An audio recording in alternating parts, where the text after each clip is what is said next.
Welcome to Dire Bear Venturing Company, and welcome to Monday Night, the Escorts.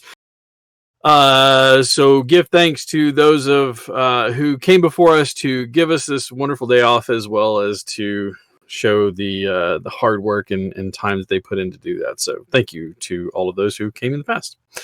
So what has Dire Bear been up to? Oh, let's see. Beholders, Mind Flayers, Drow, oh my.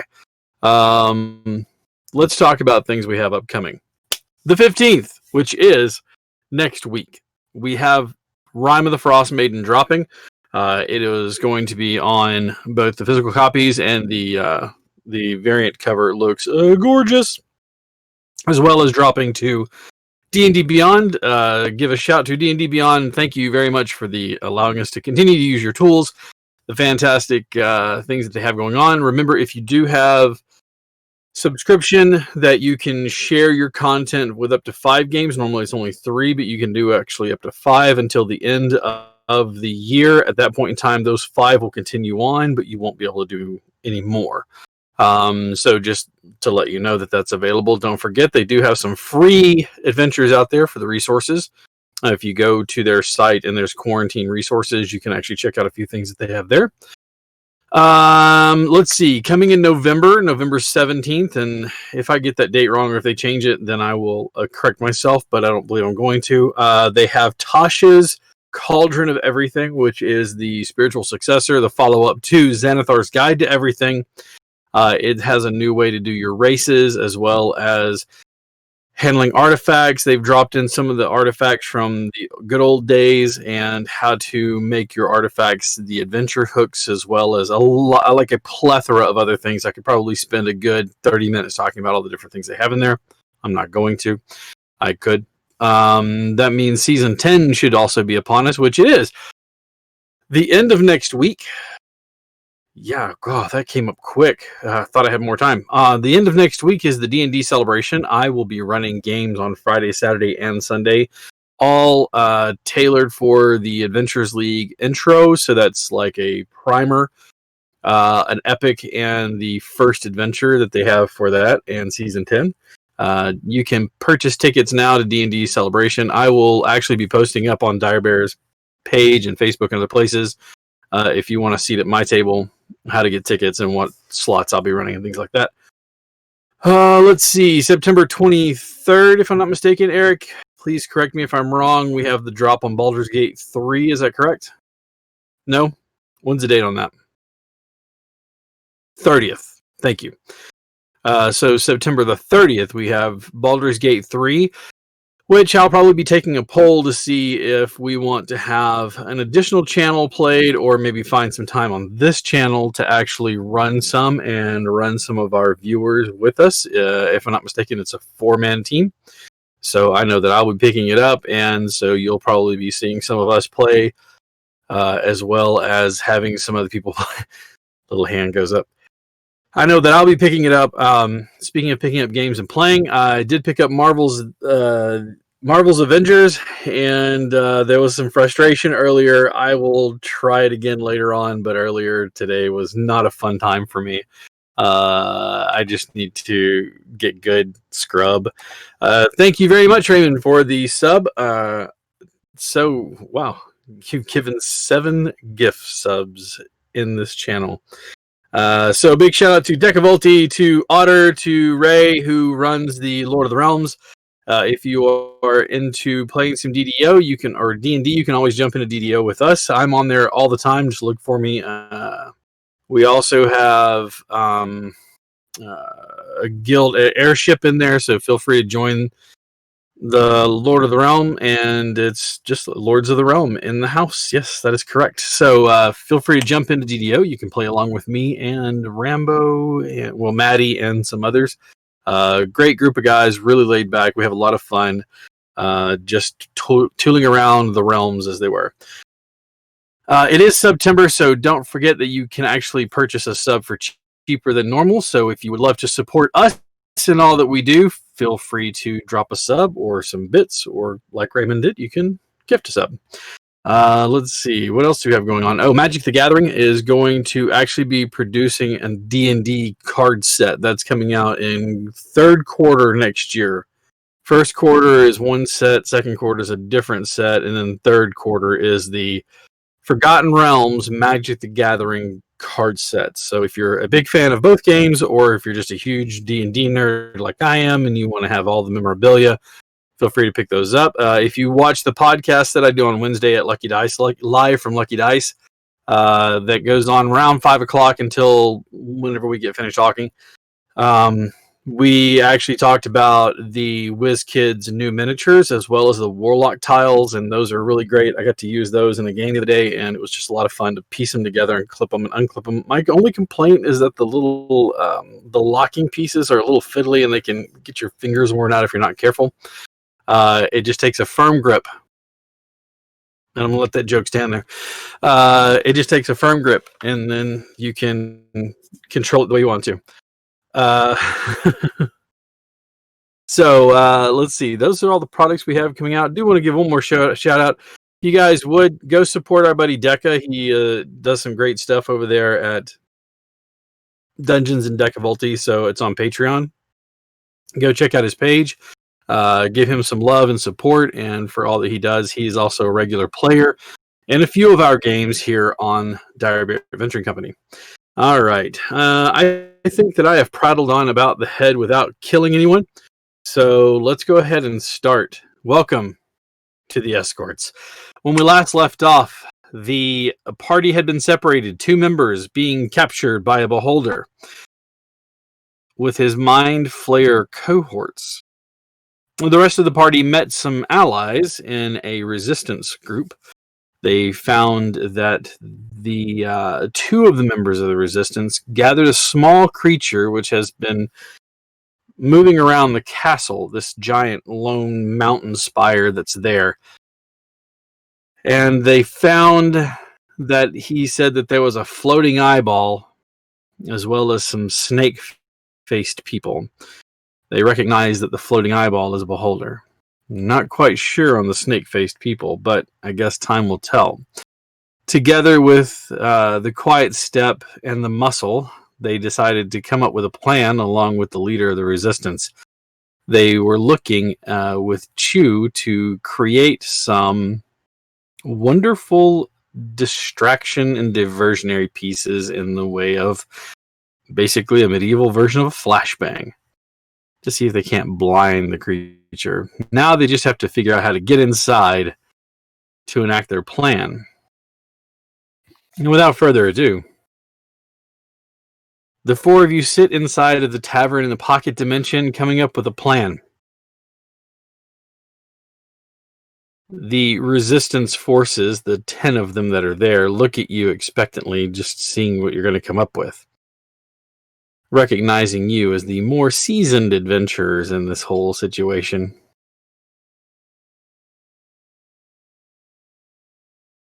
Polanius says, well, you've spoken to Chew and you've decided to come up with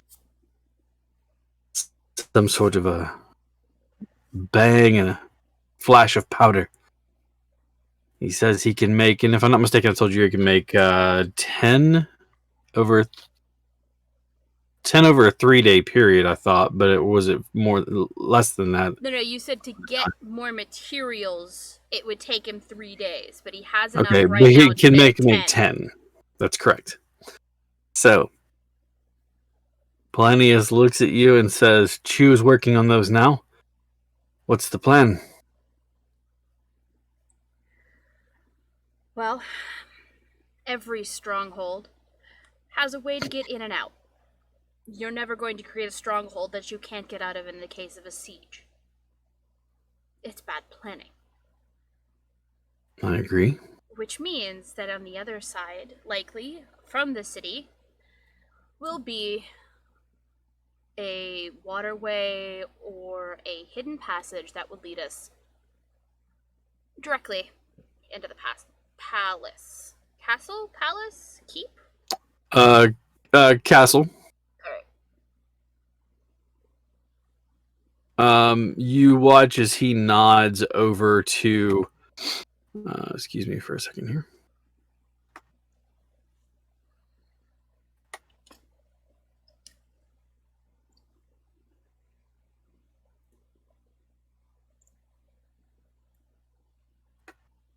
Load. Thank you.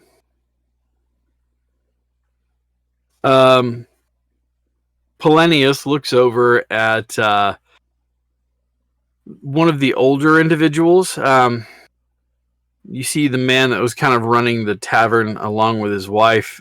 He nods at him, and he steps out for a moment and goes around to the back, and you watch as he comes out with his wife, or the female, and you watch as she comes over and lays out a piece of heavy leather is what it looks like. It's a piece of heavy leather, and she rolls it out. It has an odd smell to it, but and you can see that in there, burned into the leather, you can see what appears to be a map, or most of a map. It's a cutaway, as best as she can tell, and she looks at you. Polonius introduces her as Epolina.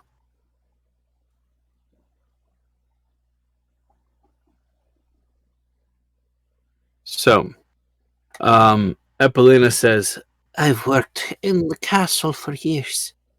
Before my hands couldn't do much more," and you can see her hands are bunched and gnarled. "This is a map of what I remember the castle to be like."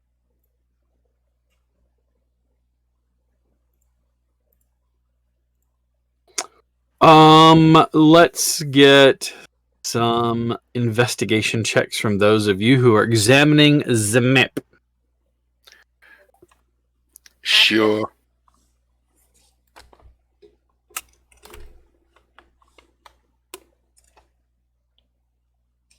$19. Okay.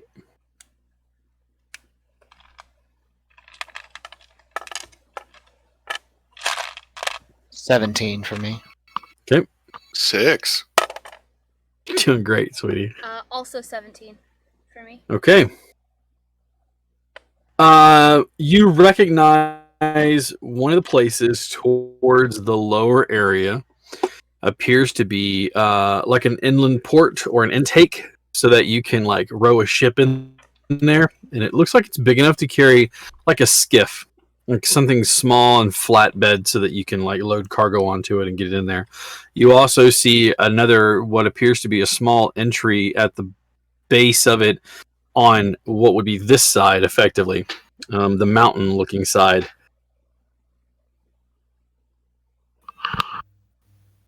This one appears to be a not very well noticed way in. It's a very small drainage pipe out that is followed with a long chute that you would have to climb up into.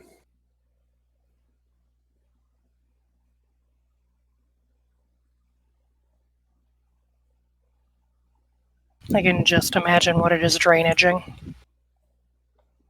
Zastari's gonna ask what that was specifically for. She looks down at you and looks up at you with this look that says, "I think you can guess." Well, I mean, there is a difference between personal refuse and food refuse. Well, let's call this one food after it's been devoured. Personal refuse it is. It is about 50 feet to the base of the chute. So you'd have to climb 50 feet up if you choose this route.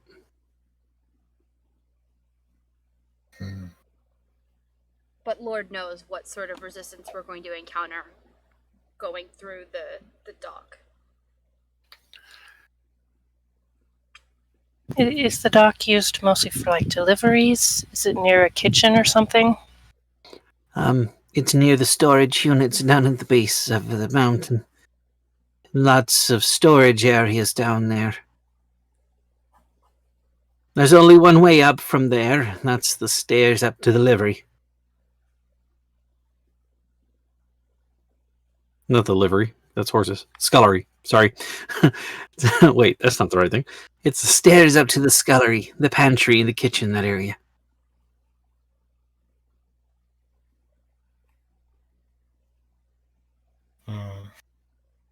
So you're saying we should pose as chefs? I wouldn't be wise. Somebody's got to eat in there, right? Well, Got enough. yes, but given the description we got from the rat, if there are mind flayers in there, it's be pretty easy for them to read thoughts. I'd imagine so, considering part of the name, mind.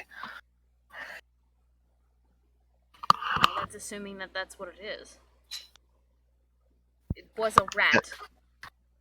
At this Are there point, a lot of other things that have snake tentacly faces?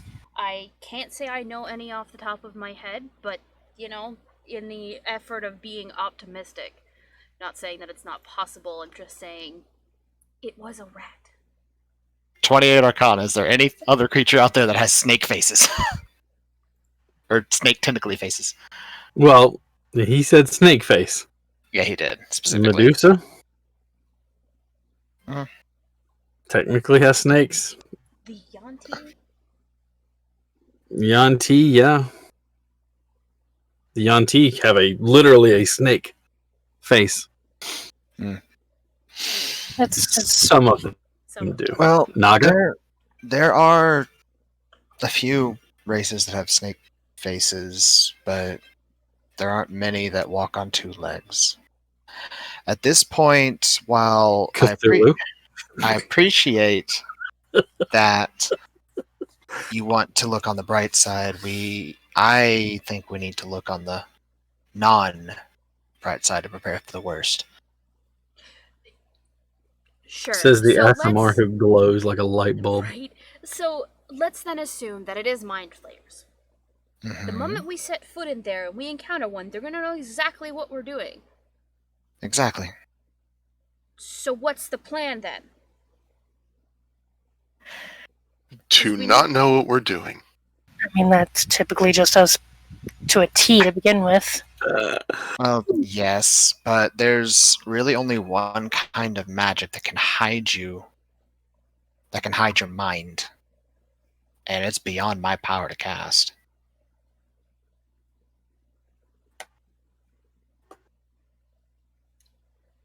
I mean, when you have somebody whose whole intention is to deceive somebody else, Well, yes, that'd be what you could say, but what would your thoughts say? mirrors what you say. If you truly believe that is what you're doing, who are they to say different? Would you believe it, though? Would the innermost recesses of your mind, when the story you're trying to craft, believe it? Your surface thoughts I could understand, but you having to think through the story, they'd be able to pick up on that too. So we should convince Dalt to deliver us in the barrels because he's posing as a chef. He would know that we're in the barrels. And they would also pick up on you will not be able to hide from them. That's not something that's going to happen. So we don't.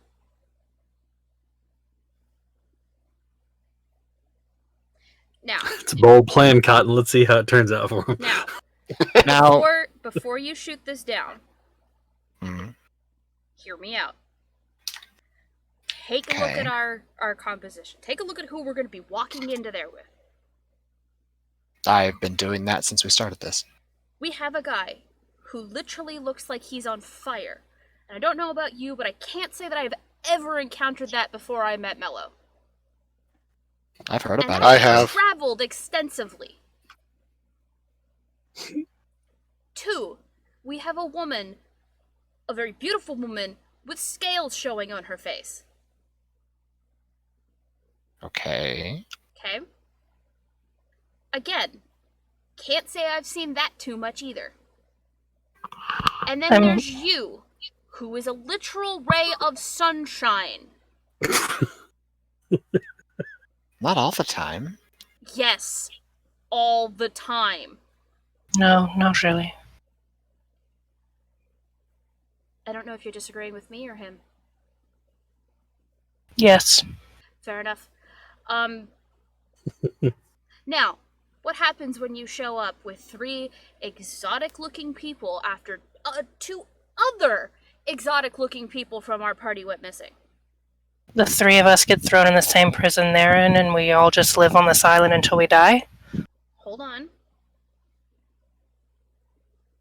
Fee. Do we get fed? I would assume so, but Could that's probably not the still point. talk to each other. Oh my god. That's not the point. It gets us in the door. And then there's no lies. Except for mine. And then we're likely thrown into wherever Ezra and Tangaroa are, Well, we're which led is there. likely secure to keep those 2 not getting out of it. If he's kept people like Ezra captive before, I'm assuming he would, or he, she, floating eyeball, whatever they... I'm assuming it knows how to keep people subdued. I mean, keeping people in cages is a pretty good way to keep people subdued, whether they're magical or not. I can't imagine Tangaroa just punching his way out of a metal cage. I'm sure he has tried, but I highly doubt he actually managed to do it. So we Actually, I put think the he might be 3 of strong us. enough to do that. We put the 3 of us in a cage. 3 of us that specialize in using magic in a cage where we can't use magic, and hope that you can figure out a way to get us We're out. not going to be able to use magic once we walk in there anyway. That's the whole point of a beholder. Isn't it? Did I understand that correctly through your very lengthy explanation of what a beholder was? If you were paying attention. The anti-magic field is in a cone in front of it.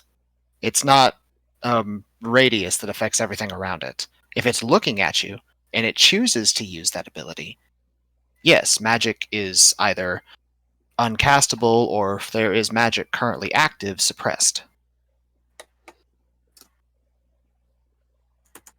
We just need to get our foot in the door. Blinding, it's easy. That's what we have those for. If it can't see, it can't render our magic inoperable. I find it hard to believe that a creature with multiple eyeballs would be solely reliant on sight. I mean, I've been wanting to explode curry in its face the whole time, and no one said anything about it, so... No, I agreed with you. I liked that plan. You did? Okay. I think we all kind of did. I'll have to rack my brain, see if there's anything else I can pull up. At the very least, we all need some rest. Polonius clears his throat and says, there is one more option. Yes? But it's rather dangerous in that I don't know where we'll end up. And he just points to the door.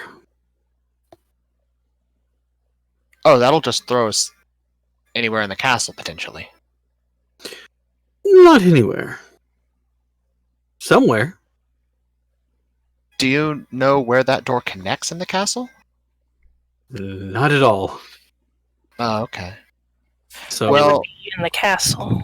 Well, I've memorized this, so given, as he points to the map, so given I could, with a little bit of work, figure out where we are in regards to the map, I might be able to lead us from there. I don't see how, without a reference point, you're looking at a cutaway side, like a side cutaway of the floors and like what's on them, but it's not a detailed map and an organization. I'm saying that you'll have a chance of maybe finding your way, but honestly, it gets you in the door, and it'll definitely be a surprise to everyone. So if the mind flayers can read minds, and what can I say? It'd be a surprise for everyone involved. It would at that. They either start reading our minds when we pull up to the dock or when we walk out the door. Either way, they're gonna know we're there. Eventually, like probably. They may need to actually see us. It's more of a... Well, I'd imagine it'd probably be more of like just if you're in the general area of them.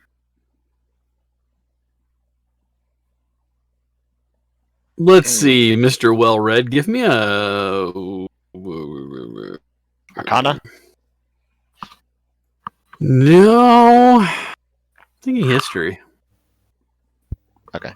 That's why I'm giving like vague generalities, because he hasn't read much on them. So he's just like, well, I mean, I imagine Mind Flayer, like, history. 17. Sounds about right, yeah. Yeah. You're thinking Rolled a 4. general vicinity. You're thinking general vicinity is enough to let them know, hey, there might be somebody there. But again, it's like it's like remembering a variant of the Konami code. You know the variant. You know how the Konami code works, but a variant of the Konami code, was it left, right? Yeah. So it's like I see think that. that's right, but Mm. Okay, well, So- I agree. We're going to need rest either way. Mello, we need some of that curry. Some or all? Some. We need to be able to carry all of these explosives. We want to tell them back on the boat what we're doing Nope. in case. Mm-mm. So we just leave them there, and if everything goes wrong, they're just wondering what the hell No. happened. No, we don't tell them, because if something comes and visits them during the night that is not us, our plan's not getting disrupted. She looks at the other people in the room. If we don't come back in like a week, can you go find this ship?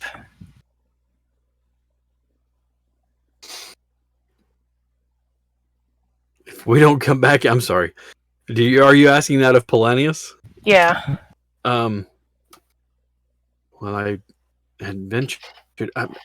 Epolina, take a note. Epolina nods as she's like, okay. I'll go to that boat if you don't come back in a week, you say. I mean, 2 days. 2 days. If we're not back in 2 days. because I don't want to stay in that castle longer than needed. Understood. Give them the description and name of the boat. Understood. And she gets something in writing from one of you, knowing that her word may not be enough. Zastari quickly scrawls off the note. If you're receiving this, we died rescuing Ezra. If you're reading this, we didn't make it out. Go on without us. Go home. Go home and never return. We did our All right. best. Does your shirt say super fantastic? No, it says super sarcastic. That's appropriate. So the what route are you taking then? The docks would be the most direct route. Docks would be the most direct. Up the pooper would give you up the pooper If we chute go- would give you a route. If we go in the Crazy. docks, we have to go up through one location. If they detect us there, they can block us right at that location. Or you can take a chance and turn the key that Polanius has. And see where it goes. It'd be random, but it'd get us inside. Indeed. I like that option. I do I'd too. rather have multiple means of running around like idiots. We do that pretty well.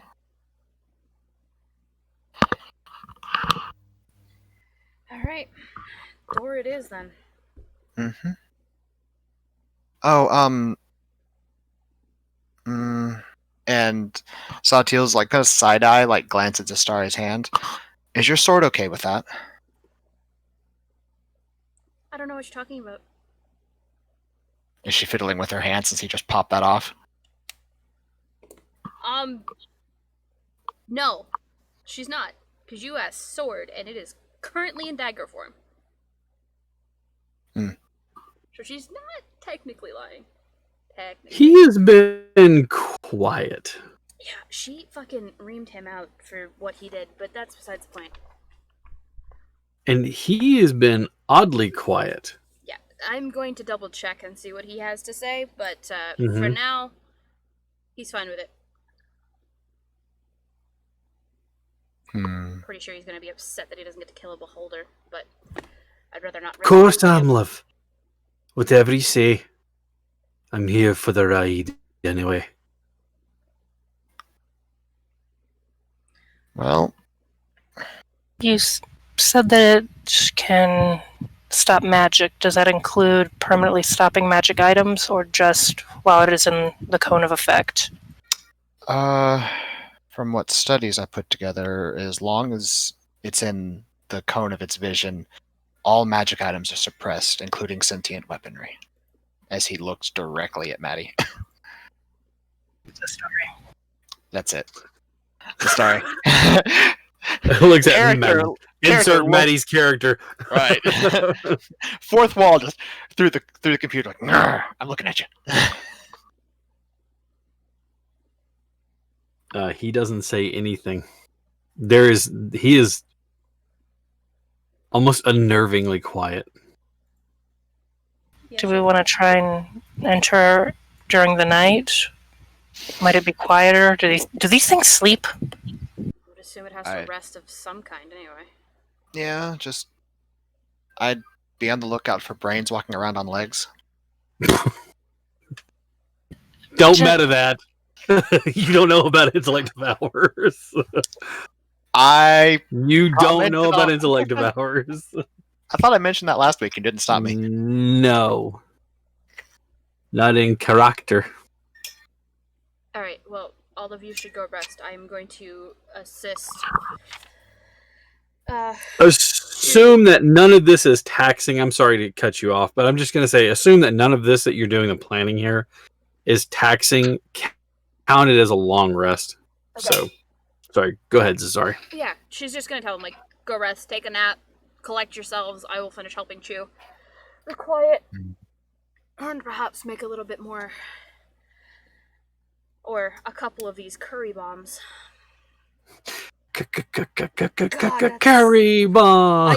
I can only imagine how much that's going to sting Mm-hmm. when we throw it at Yeah. the beholder. I am so excited for this, Steve. You have no idea.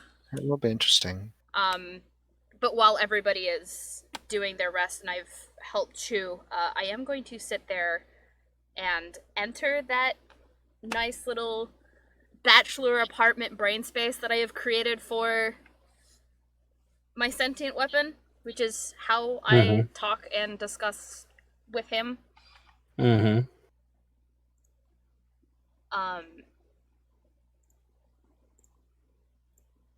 And she is you're awfully quiet for somebody who usually has so much to say.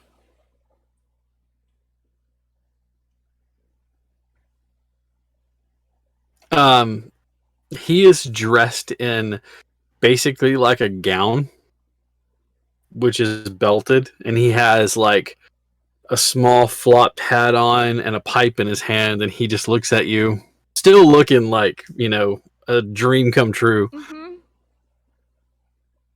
Well, to be perfectly honest, you haven't asked me my opinion on much there lately.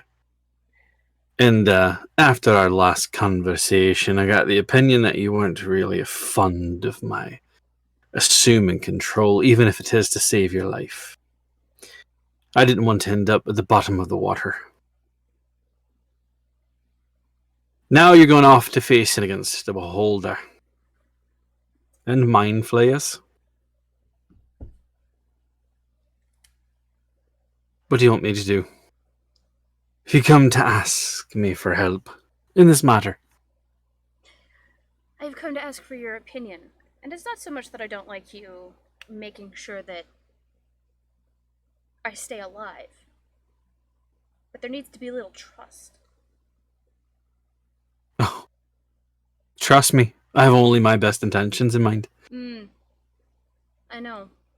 But again, you trust me to deliver the bloodshed that you want. And I trust you to keep me alive. However, last time, I was fine. he strides across the room, and you watch as he walks. You can see that his legs are bare. The robe is just slightly open. He comes really close, like uncomfortably so. His breath smells like a mint and clove, and he goes, "Is it about the taking over, or is it something more personal?" Hmm. So, the Beholder and the Mind Flayer. Suggestions? Advice? And we're going to talk about all of that after I'm not attempting to save my two kind-hearted acquaintances' friends. You've so much potential about you, and yet you balance on the razor's edge. At some point in time, my love, you're gonna fall off. Where'll that put you?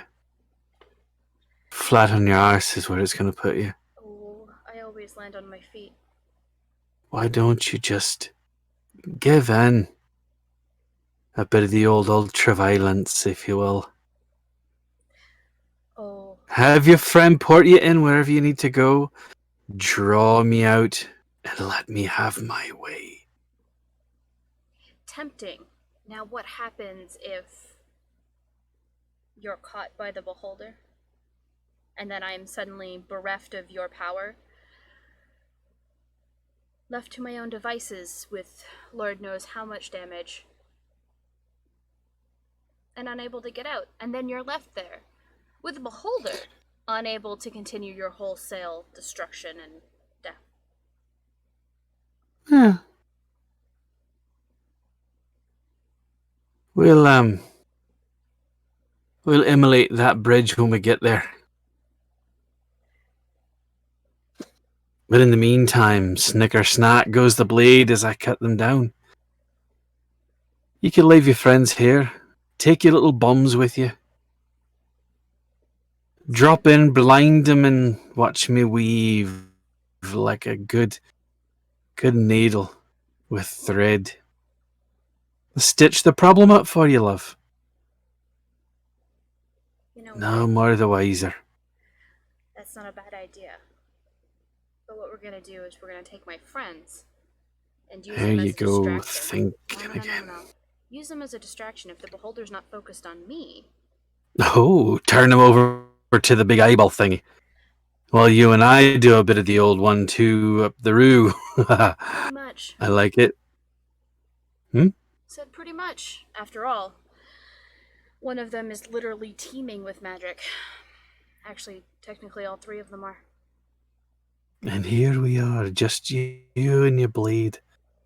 You know, though, if you turned it over to me to handle for you, they wouldn't be able to read your mind. They'd be Good able to luck read reading yours. mine. You know, that's not a bad idea, but you have to agree to follow the plan. Turn your friends over so they can distract the big eyeball thingy, and I stab the rest of them in the back. Not my friends. Well, then who? What do you mean, who? The Mind Flayers! The Beholder! I don't know. No, not running your friends through, you daft woman. Talking about putting your friends, be serving them up fair, like pieces what of you meat on a said platter to a was beholder. open to interpretation. What's that? What you said was open to interpretation. No, I'm just talking about serving your friends up on a platter for them. Okay. And once they've looked over the nice meal that they could have, with their backs turned, trousers down, that's when you and I come running. As long as What it's do you us, say? and not Of just you. course. I promise not to hurt your friends. Can't say as much will be true for the Beholder and the Mind Flayer. I don't speak for them, of course. But me, Raziel, I promise not to hurt them at all. Then you have a deal. Good old Raz. Then you have a deal. And he kind of like leans in, he says, would you like to seal it with a kiss then, love? She just grabs the front of his robe Uh-huh. and seals it with a kiss, and then she is back out of her own brain space. There's a little bit of a, ooh, that was unexpected. Oh, they're Wet gonna the be blade, happy if you about will. that one. Yeah, he's not dangerous at all. Not He'd at be all. perfectly fine. Mm-mm. You totally didn't set somebody in front of me that any of my characters would have a hard time saying no to. Thanks for that. Appreciate it. It's like you've got my number or something, and I'm gonna need you to stop. Hey, I remember Curse of Strahd. I got you to accept that dark gift by playing to you, and that was easy to do. Yeah, cover your face in embarrassment. Yeah. You were like, yes, dark gift, please. Yeah, I was. To be fair, There was Rollin not did even it a first. hesitation. Rollin did it What's first. that? That's true. But I know Jack as well, so. Yeah, you've got our number. You got our cards punched, and I'm kind of like, I don't know if I'm here for it though. But I mean, I am because I'm still here. How many years later? Exactly. So, long rest is had by all. Planius waits for you to give him the word as far as when you say go. Before they go, at some point, Zora's going to hunt down Satiel. Okay. And Sylvan, she's going to be like, you got a second? You're muted. Still muted. So muted. Where's your voice? Discord. There it is. Just gotta smack it, I guess. Alright. Yeah? What do you need? You remember the conversation we had on the boat a little bit after we left the last port? Where you said you kind of knew what I did magic-wise because of Axel. It was a little obvious from my study of the spell, yeah. Yeah, so, long story short, please don't yell. Remember how patrons make bargains? I can imagine, given whom I'm fairly certain yours is. Yeah, so if I die, which I'm hoping, none of us die, but if I do, don't think it's something in a failure of spells if I don't return. What did you do?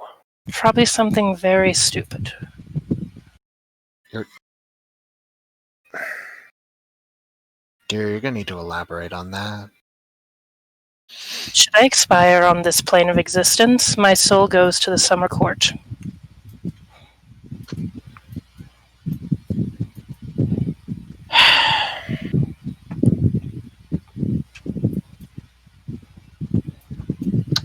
Okay. Like I said, something very stupid. Right.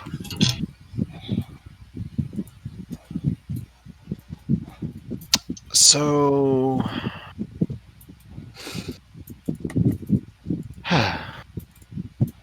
So you got wind come through your mic. If you're saying anything, you're still muted. I'm not muted. He's not. Oh, I just be the threshold was low. Discord's been weird about that lately.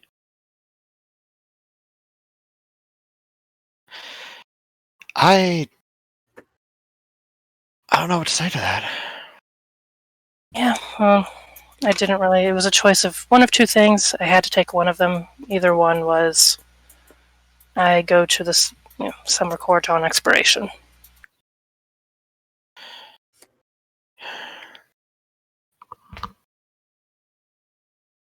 Axel, did you know this was going to happen? Of course. Who am I to tell her what to do? I mean, really.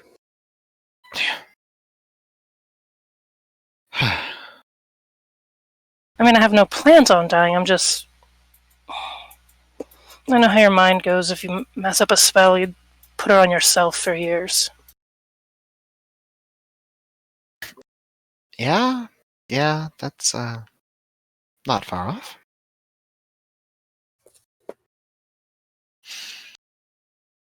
So I just have to keep you alive then. I mean, I plan on keeping myself alive. Any assistance would be lovely. Well, I do know some healing magic.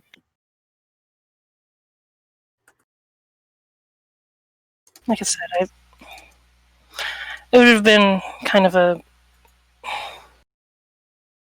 She like bites her tongue for a second. She's like, it would have been rude to not tell you.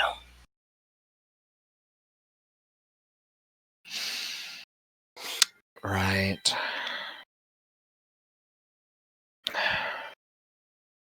Well, I appreciate that. And then follow up to that, since might as well. In for a penny, in for a pound. Fun fact I learned from the dragon back there. Did you know you cannot hold your breath and smile at the same time?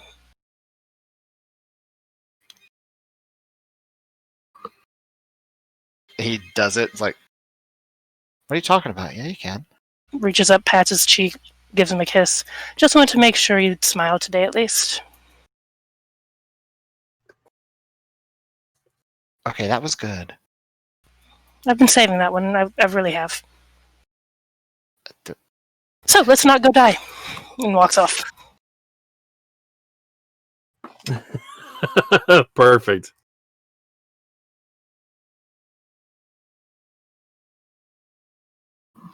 All right, so I'm going to hijack for a second because we were talking about this earlier. Mm-hmm. So this is my original second edition Monsters Manual from when I was 15 years old. Mm-hmm. I have my DMG out there. I think it's my second DMG, not my first one, but I still have a DMG out there.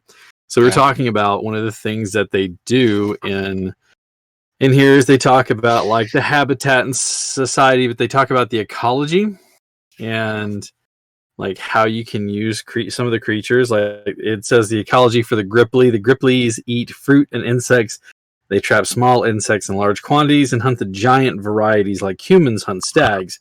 They are in turn hunted by most large ground and tree-based predators, giant snakes, so forth and so on. Gripplies, male Gripply, are rare in the world mostly because of their low birth rate.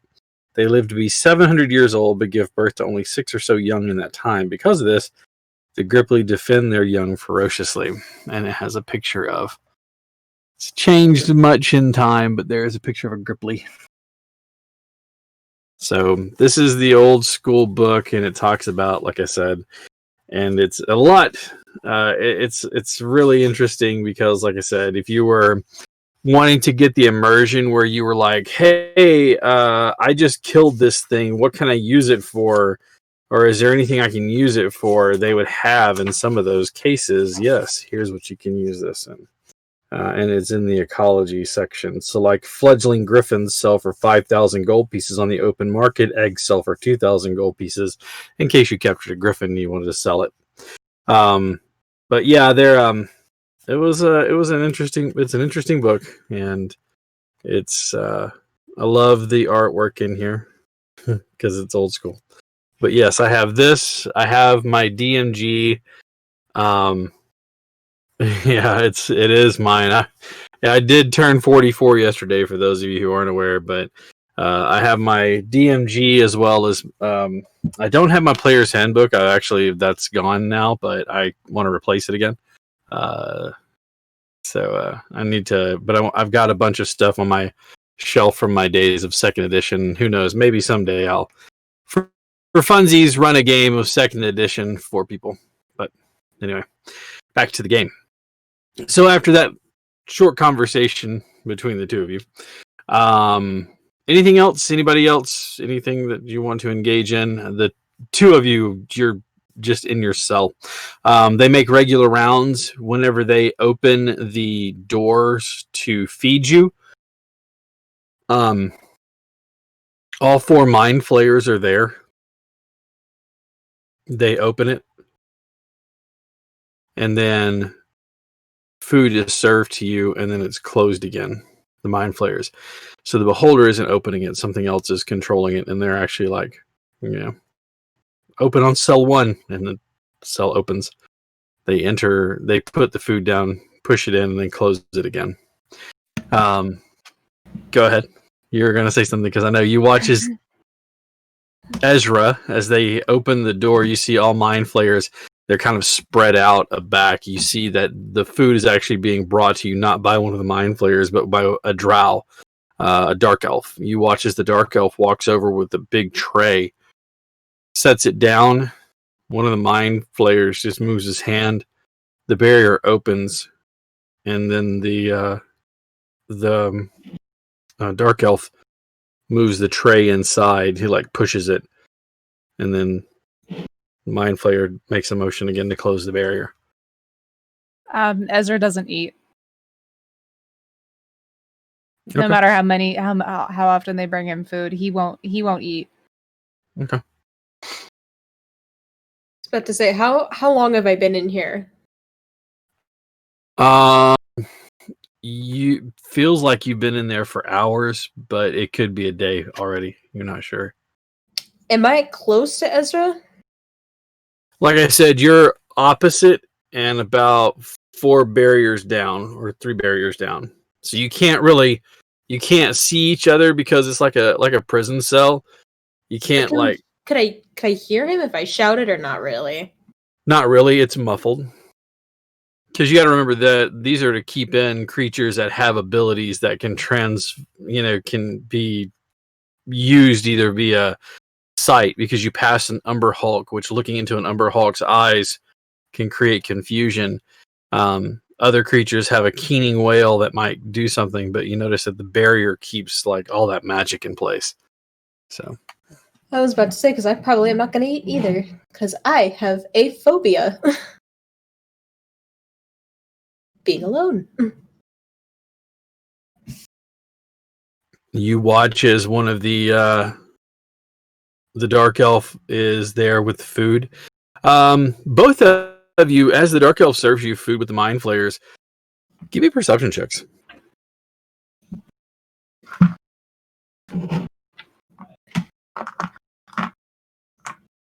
$18.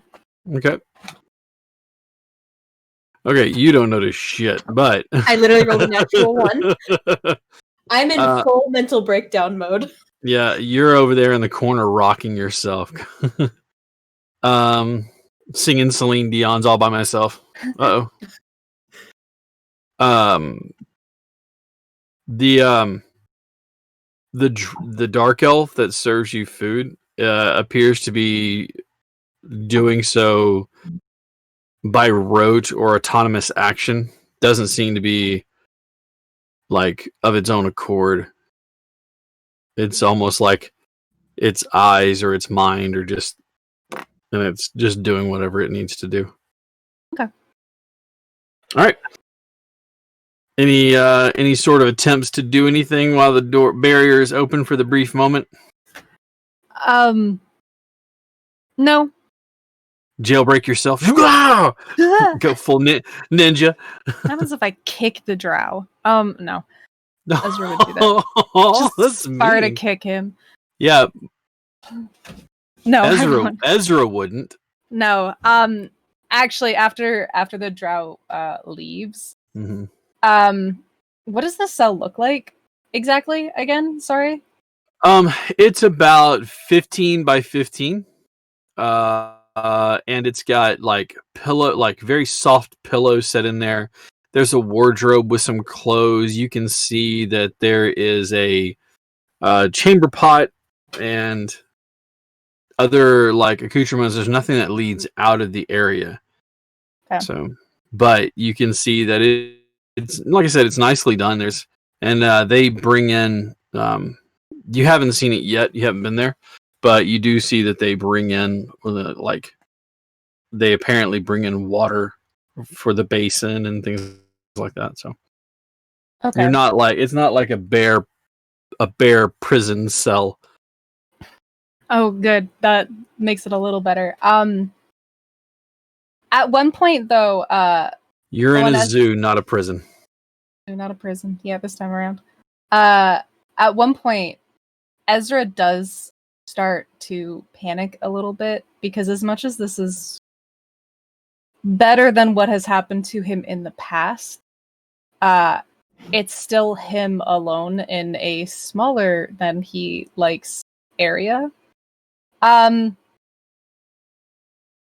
He doesn't eat, he doesn't do anything, he just kind of sits on the bed that's in there, and he starts to cry. But after a bit, his posture changes. Mm-hmm. And he wipes away his tears, almost a little roughly, and then he eats some of the food. It's a little cold now, but it's actually tasty. The bread's a bit stale because it's just been sitting there, but it's not like, just the outside edge of it is a little crustier than normal. He quickly finishes it and then just kicks the tray back towards the door. If it hits, I was gonna say if it hits it, it doesn't care. Yeah, it hits the barrier, gives it kind of a boom, and then it just comes to rest.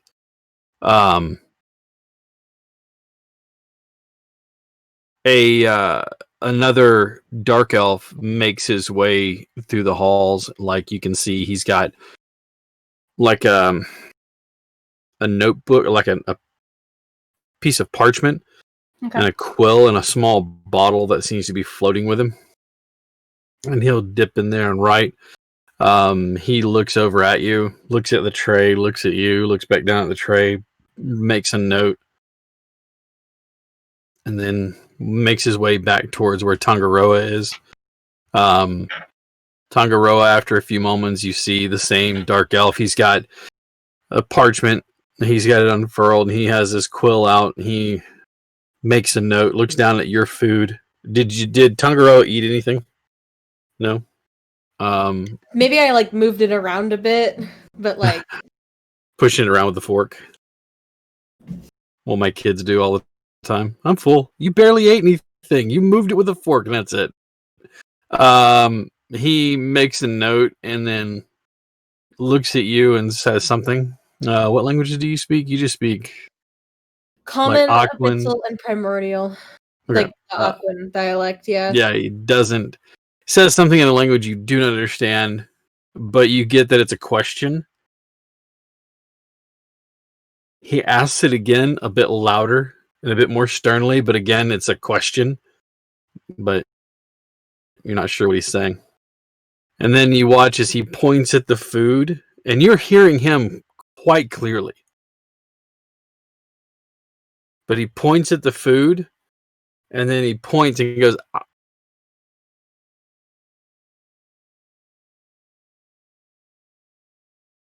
he narrows his eyes at you as you shake your head, refusing to eat. He makes another note in the piece of parchment and then makes his way past you. Oh, can I I'll stand up and I'll go to him and I just want to say, where is Ezra? He just looks at you and kind of tilts his head to the side and then just moves on past you. He clearly doesn't understand what you're saying. I'm going to lay down and stare at the ceiling. This happens on a pretty regular interval. A dark elf moves through and making a note on a piece of parchment. This happens probably about every hour to hour and a half. So it's a pretty regular interval. Every time they come by your room or your pen, for lack of a better way of saying it, Tangaroa, they point to the food, they point to you, and they try to get you to eat.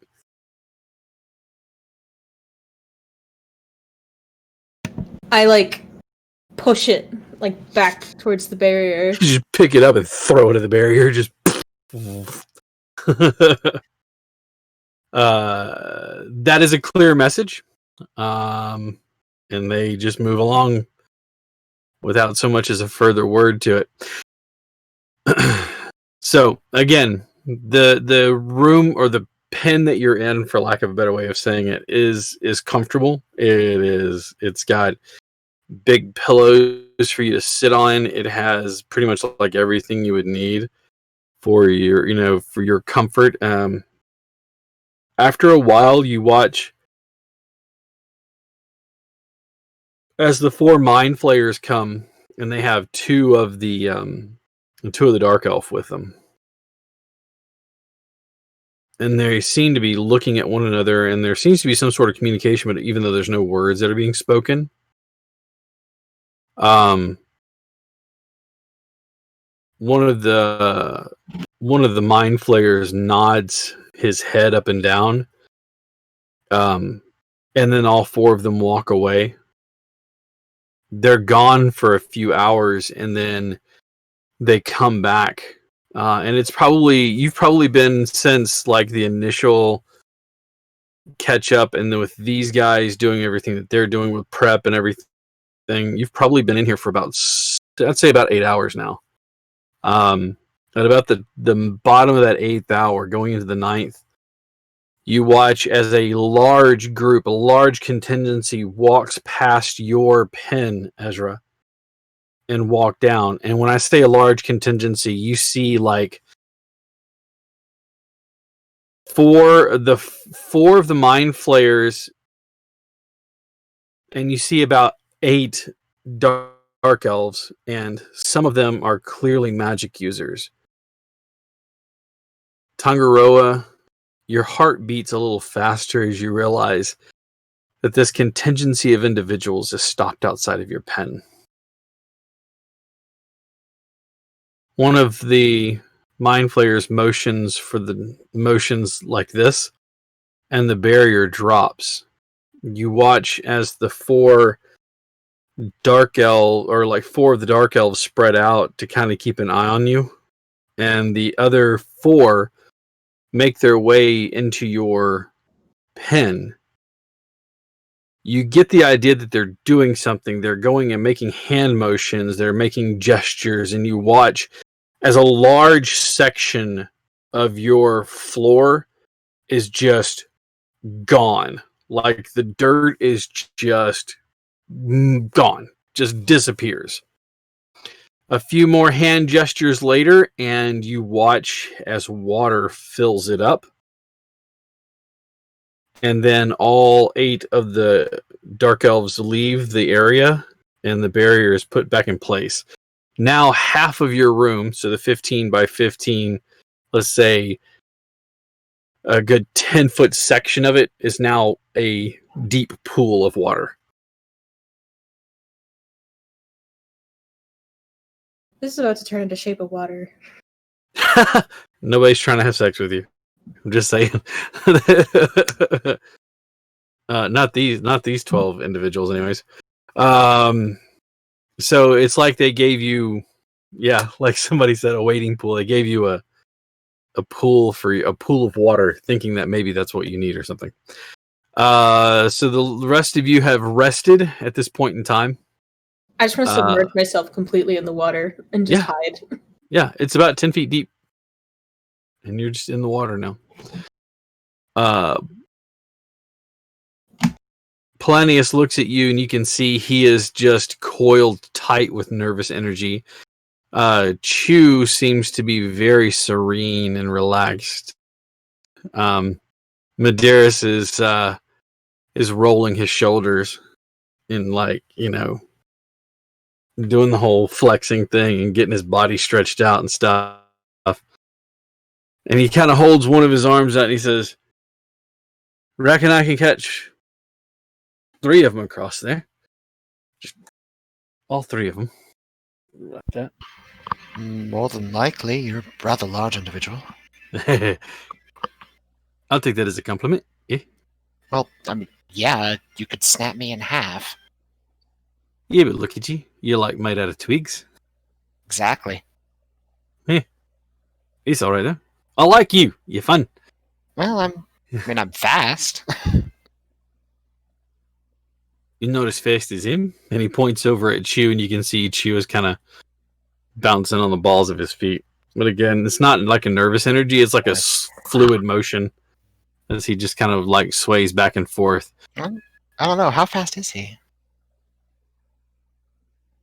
Faster than me. I reckon he can climb up the side of a building really quickly. Scrambles up there. Like a monkey. Polonius looks at you, Zastari, and says, "Whenever you're ready, say the word."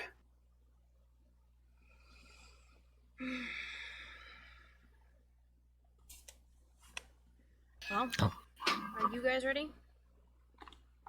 Me, as the player, double checking my prepared spell list. Please take a moment to make sure that you have all of your spells in their full and upright position. Yeah, basically. Please keep hands and arms inside the encounter at all times until it has come to a full and complete stop. Mm-hmm. Absolutely.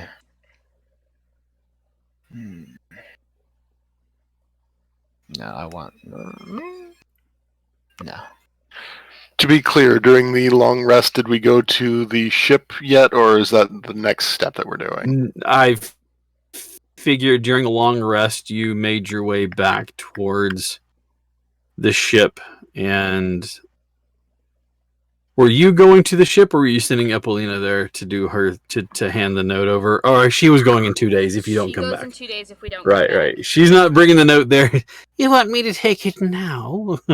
No, wait. We haven't even Got it. left. But I'm sorry, I'm confused. Starry would have asked Bello to go get it since he knows where it all got stored. The curry. He's the And curry courier. She asks Bear- him not to Oh. mention what we're doing, just that he wishes to share the curry with some people that we met, and it might be a good trading item. And I also may have nicked a little bit of gunpowder from Ralton. Does. Smart man.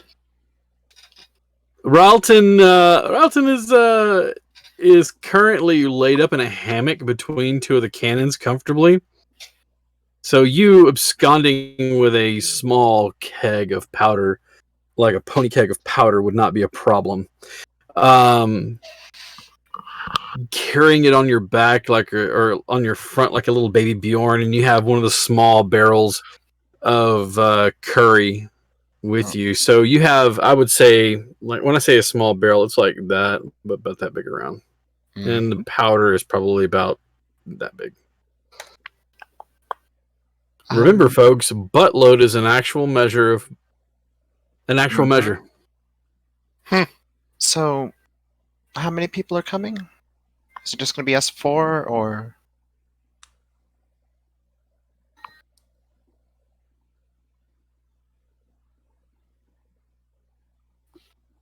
Well, they just technically ask us to assist them with overthrowing a beholder, so I would hope they're coming with us. More help could... They are, yeah. Okay, so how many of you? All of you, or...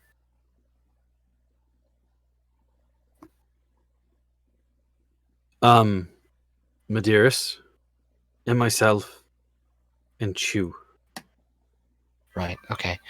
So... Okay.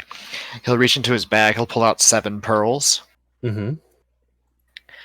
and he'll go by and tap 1 pearl into everybody's forehead, including himself. You see Medeiros going. Is that visible there? Can I see it? No.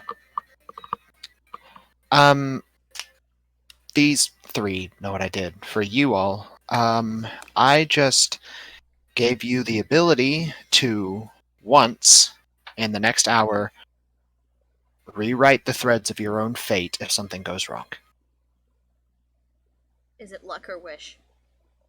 Luck.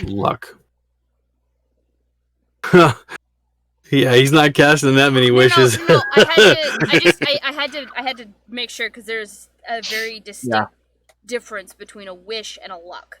Yeah, it's it's 1 luck point that lasts for an hour, as I need to remove 7 pearls from my equipment list.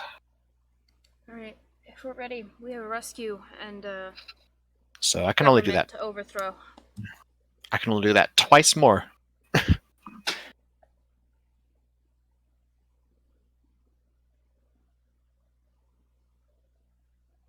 Well, that's best I can do for now.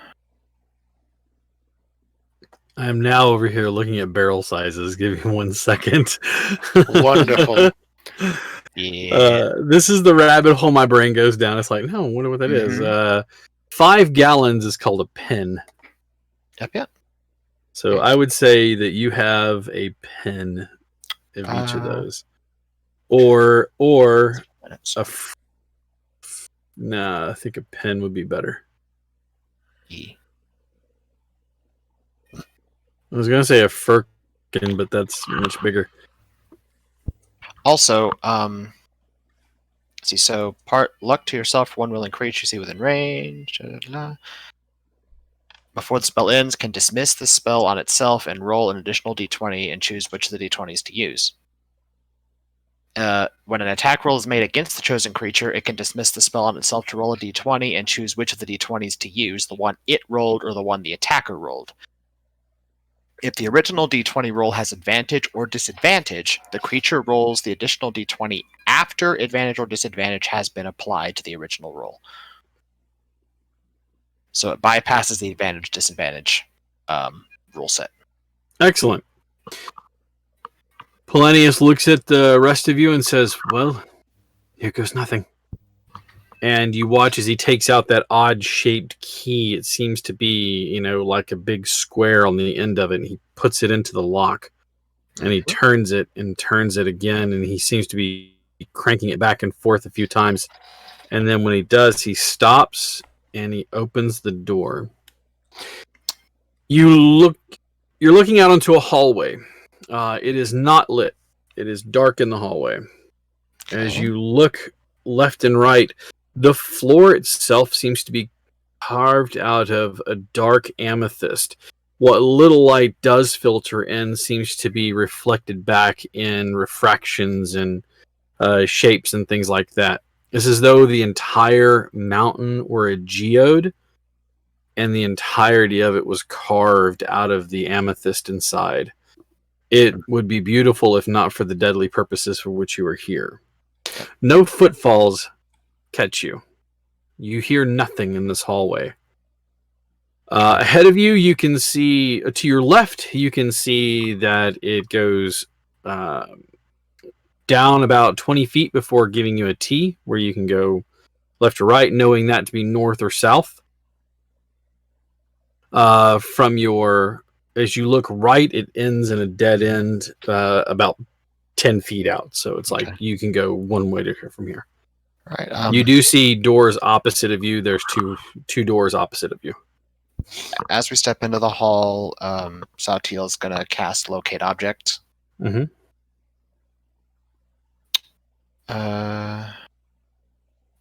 Me realizing I need to burn I forgot Fortune's Favor was...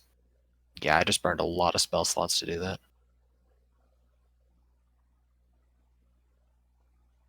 Seven times. Mm-hmm. Yep. If I do Locate Object, then that was all of my second level, all of my third level, and 2 of my fourth level spell slots to do that. Okay. But I did Should it. we leave you at home now? What? He's still got a sword. Do you need a juice box? Some orange slices. If we get an hour somewhere, I can rejuvenate some of it. But Polonius, do you say that out loud? I was like, Polonius goes, No. I'm not staying an hour in here. No. Polonius looks at Medeiros and looks at Chew, and they all kind of nod at you. They hand 2, 4, 6, 8. They hand. Do all of you want the flashbangs? Sure. Yep. Why Okay. not? Each of you gets 1, and Chew keeps the rest for their party. So you have a total of 4, and they have the other 6, which is 2 apiece for them. They Chew grins at you, and Polonius clasps Zastari. He clasps your forearm, and then he kind of nods to the rest of you, and he says, "Here's to hoping we make it back through." whatever way you can get out of the castle, get out. If things go south. Hopefully, though, we'll meet with happier tidings. Be safe, my friend. Medeiros goes, of course we will. Lay with me. Everything's going to be just fine. And for once, you see Chu look just a little nervous. And they slink off down the hallway going right. So they go north. Yeah. Me sitting here kicking myself because I forgot that Fortune's Favor is only once per person, not a whole dang group per cast. So I may have just screwed myself over. Well, it's a good thing you got a sword you can use. Mm. Alright, well, we're gonna head south then. All right. Heading south opens into a large balcony with stairs that wind down, looking over a grand, basically like a ballroom or like a grand. My brain is not thinking. So like a grand ballroom. You can see that the stairs go down either side. There seems to be about 3 doors on each side. These pillars that seem to be carved. They are carved from the ground and that go to the ceiling. From ground to ceiling is 60 feet, and you were about 40 feet off from the grand ballroom. The stairs go down on either side, these wonderful cascading things. Your footfalls almost seem... I take it you're stealthing. Please give me stealth checks. Everybody in that group. You want to burn another spell to do pass without a trace there, big guy? I don't have it.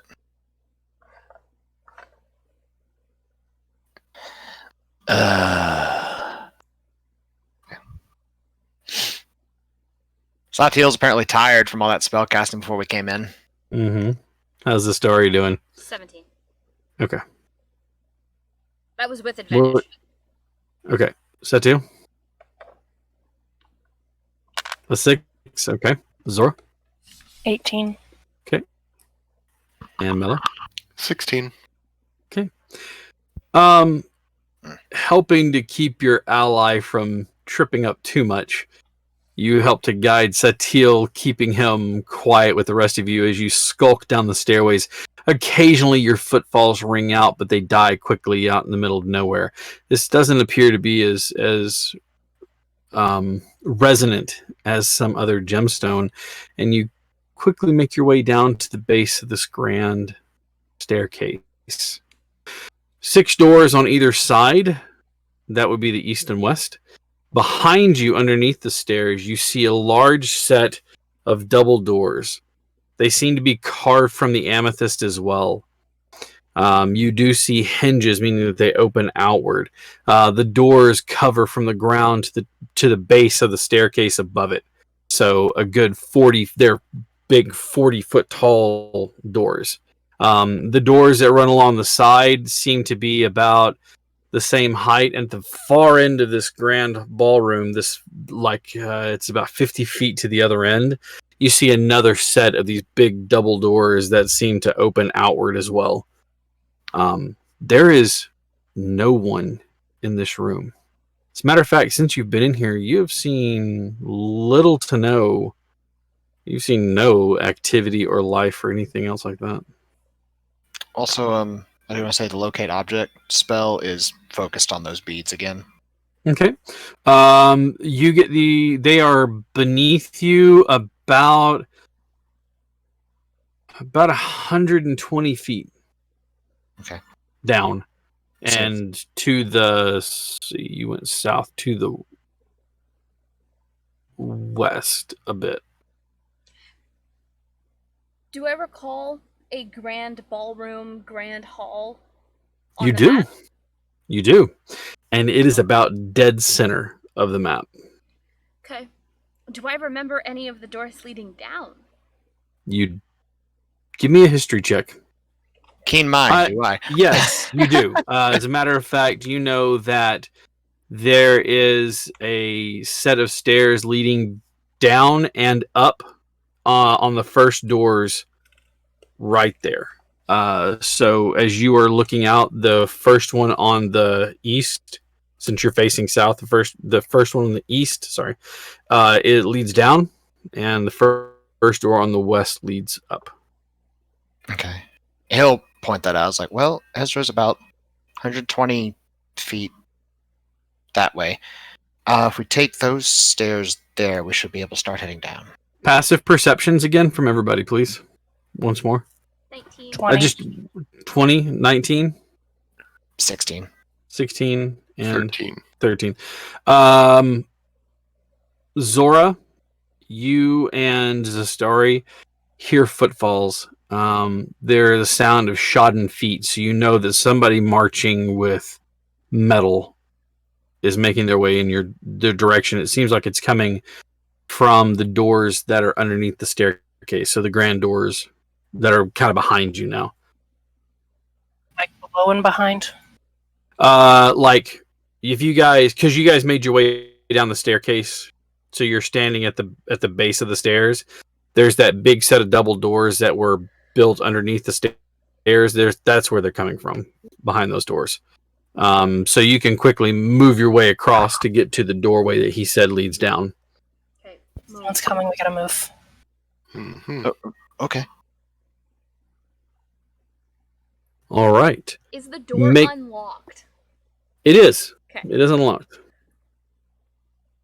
You said to the stairs, and they are they go down about 15 feet, and they come to a landing, and then they switch back and go 15 feet before coming to another landing and a door. So you go down about 30 feet, and you come to another door. Opening that one or creaking it open just to look, you see a hall, another large room. I say a large room. It's about 20 feet long by about 15 feet wide. You can see several doors coming off of it. In the middle of it seems to be a very plain-looking table. As a matter of fact, it's not doors. There are archways on the far end, and you can barely make out like other rooms there. There are two doors that are closer to you. Left and right that are closed, and there's another door that's directly across from the one that you're at that seems to go somewhere. Was this room on the map? You know that this is going to be the scullery, as well as like the major kitchen, the warehousing, and stuff like that.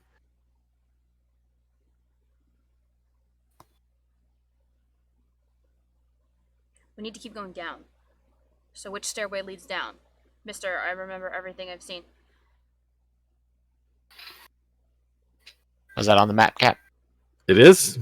Immediately to your right is going to take you down a hallway that will lead you to another set of stairs that goes down further. That way. All right. Opening up this door to the right, you immediately see this hallway. Now it is no longer amethyst. Instead, it is stone. It is carved from the stone. And as you start to make your way down, you can see the rooms for the chambermaids and the servants, and the servants' quarters, all left and right. All of them are closed currently. And again, there is just this eerie stillness about the place. You get to the end of the hallway, and it's an archway that leads to a spiraling staircase. Taking that down, you come to another flat area. This is a wide, flat, open area. The walls here are only partially carved, leaving the natural cavern to make up the rest of this area. The gentle sound of water lapping against something gives you an indication that you have reached the docks, and he is still further down. However, he's only about 60 feet down now. Are the docks visible? Because it's dark, it's not lit here. There's a little bit of light coming in from the docks, but yeah, I mean, they're not really visible, so to speak. Is it enough to see if there's any boats there? Do you have dark vision? Then yes, you would be able to see that there is a skiff that is currently empty, and it is moored to this stone dock that's there. Kind of nods to the boat. If we need to get out quick, That might be the best way. It could work. We need to find Maybe not the another Alright. best way, but a way. We need to It find another is. way down. Let's keep going. Is there any other way down from here? There is. It passes through a series of rooms before you get to what appears to be another set of stairs down into the what they consider to be the undercroft. And you figure that if it's going to be anywhere, this is where it'll be. Yeah. Making your way through, you open the door to one of the rooms. It is not locked. You realize that none of the doors seem to be locked in this area. And as you open this door, you draw up quickly. There's about 20 people in this room, all dark elves, and they're all standing perfectly still in neat rows, and they're waiting. Their heads, their chins slumped against their chest, their heads bowed. They're just waiting. None of them seem to make a move when you open the door. That is creepy. You can see 2 more doors out the other side, and this is where things get a little confusing because, again, you saw a cutaway. Your best guesstimate is that you're going to have to cross and go to the left instead of straight across. That means you have to get through this room, and it is pretty tight in here. Hmm.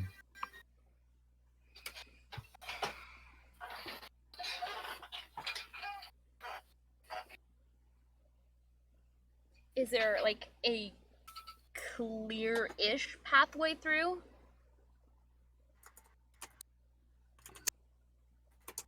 They all just kind of lined up like terracotta soldiers. Okay.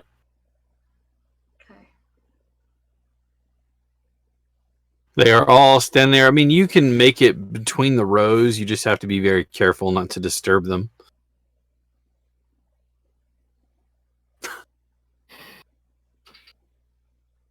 I like that emote. I don't even know where I got it. All I know is it says "not like this," and that's the emote. Yeah, It's a mood. it is a mood. I mean, you were saying collecting, you just put them in your pocket. I'm like, the Dutch did that. It didn't work out so well.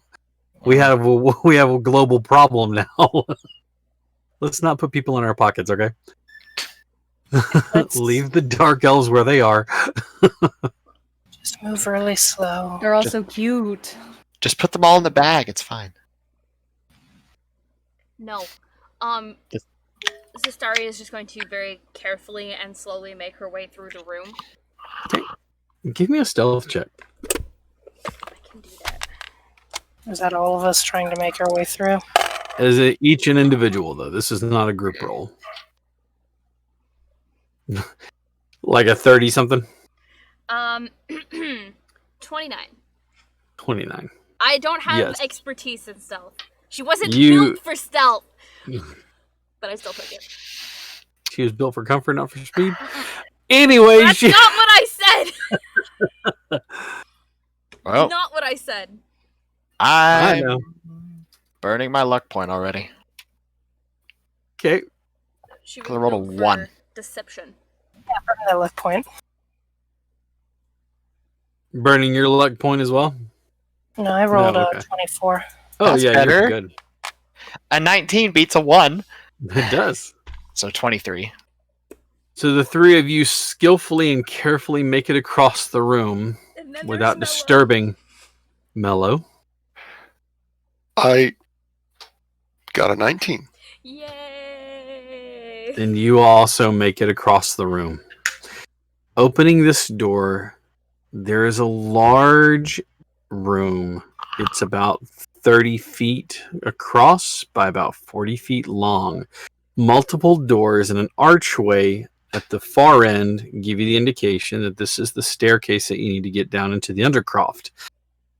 However, there seems to be something that might be barring your way. As you look into this room, a large object seems to be floating about middle of the room. Around him, you can see 4 figures that seem to scuttle and scurry about.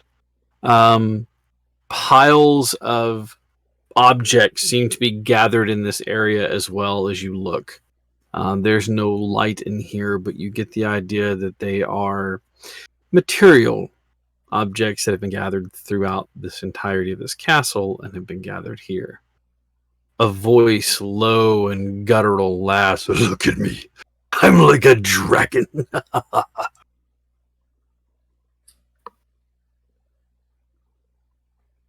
You see something on all fours that scurries around the feet of one of the figures that's moving about.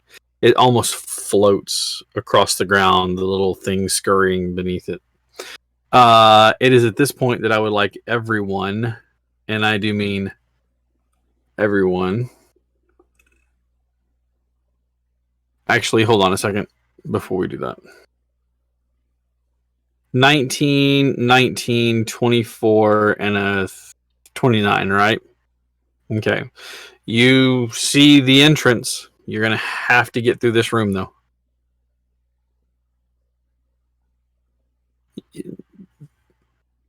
It's a pretty big open room.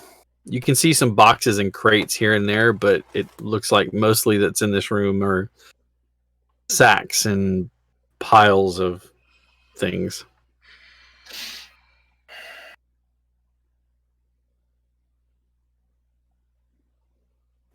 I should say everybody except for. It's the story. The voice pipes up in your head. Here we go, love. It looks like it's our time. Come on. Let's have a little bit of fun now. We just have to get into position. What position? Shove the winged one out and let's go. She's just gonna look back at Mello and just one hand on his shoulder. Uh-huh. I need you to create a distraction. What?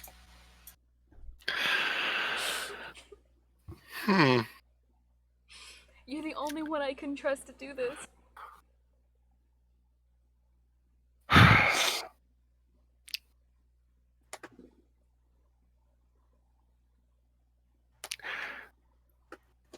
Okay. I'm See, going now I'm wondering. to resolve the curry bomb for you. Are you ready? It is Okay. going to work like stinking cloud. All right.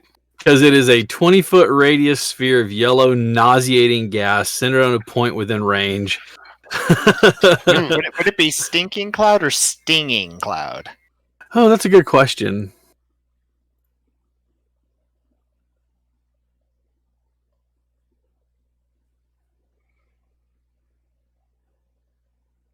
Stinking cloud. Because it really doesn't cause you damage, but it'll cause you to, cough and sneeze, and your eyes will water and things like that.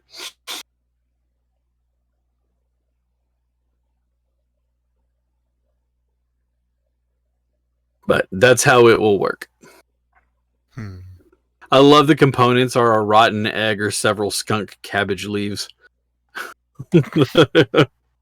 Mm-hmm. Oh, yeah. All right. Just gonna roll it in the room. Let's see. Did we mix any gunpowder into it too? Yes, that would be I'm going to fun. assume that you mixed a liberal amount of gunpowder to make the cloud, to give it the combustion to make a spread out. So I'm not saying it's not like it's going to boom, explode, cause damage, but it's going to cause a cloud. Well, I will go ahead and light it in the way I only know, in the only way I know how, and bowl it. Well, hang on, before you do that, she is going to instruct you to go that way and, move into the room away from where we are. so that all of the attention is directed kind of in that general vicinity so that she can sneak by.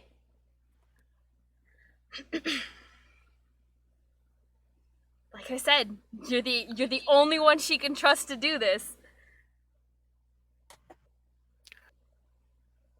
All right. All right, I'm breaking out my dice in my beautiful new bag of dice.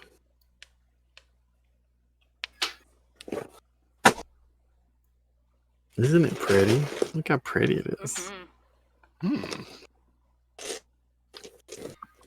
But once that goes off, then Zastari is quickly clicking her way across the floor. Click, click, click, click, click. Which is always so amusing that nobody ever sees her coming because, I mean, she clicks. All right, so it's a Constitution saving throw. We're going to set the DC at 15.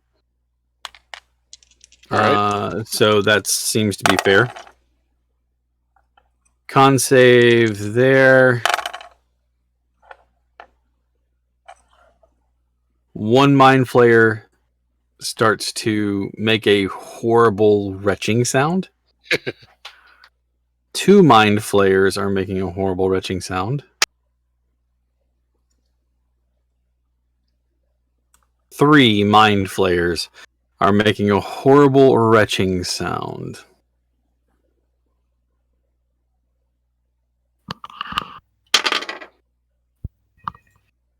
Well, This thing doesn't make a noise. while all this is happening, all the noises of retching happens. Mhm. Slatiel is going to use the noise, basically use the noise as a cover to cast animate objects. He's going to animate. He's going to leave them where they are for right now, so they don't go floating away on him. But he's going to animate his short swords, not the luck blade. Okay. As I bought a whole bunch of short swords specifically for this purpose. Okay. Zastari is also using this sound as a cover to get in position behind things. Zora's just like, I have no idea what's going on, but I'm here for it. Mm. We're doing what we do best. Just screwing things up in the best way possible. Worst girls' night ever. I mean, if you want, Zastari could have, just pulled Zora after her. No. And then just kind of shoved her towards the stairs to go let Ezra and Tangaroa out. We don't know how to get them out, do we? No, we don't. Let's just stay here and kill things.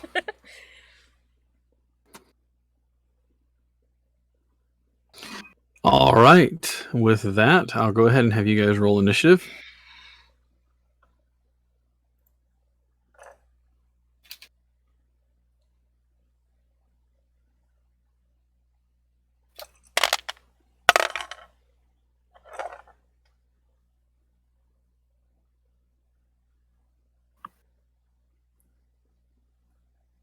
Yeah. Okay. That's right.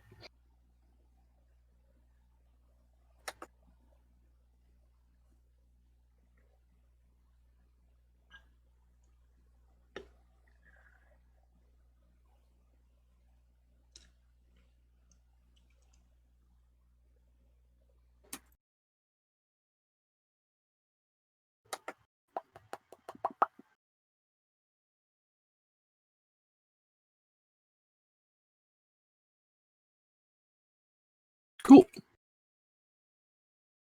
All right. Let's see. Let me get some rolls on my side here. Okay, fellas. Anything higher than that? That'd be great.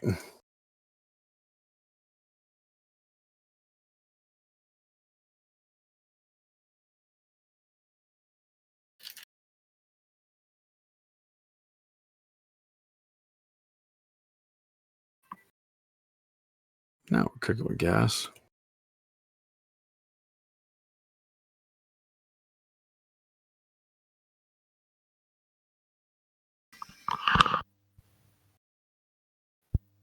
Oh, yeah. Now we're cooking.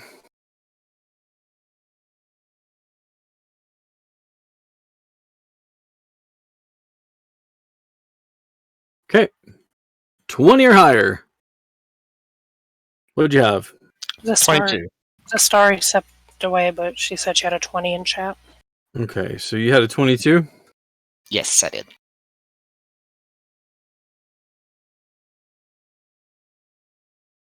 I almost spelled your name wrong. And Zastari had a 20? All right, 15 or higher. No? Okay. 10 or higher. All right, Mello, what do you got? 13.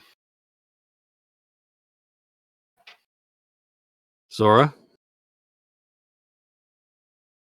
Rolled a 1. Ooh. Okay. Well, they are currently aware of your presence. So there's that. First up to act is Satiel. So they're completely aware we're there. They are aware that you are there. Quick ear, check. Are those dark elves moving behind us? They don't appear to be. Don't appear to be. Okay. How many things are in the room right now? 4 flayers, big Uh-huh. eyeball, Uh-huh. and 2 small scuttering on 4-legged brain things. Okay. Keep it up, Chuckles. Yeah. No, I hate those things. You know why. How far away are they from where we are right now? They are about 25 feet from you. Well, the beholder's 25 feet. The mind flayers are going to be 15, 20, 30, and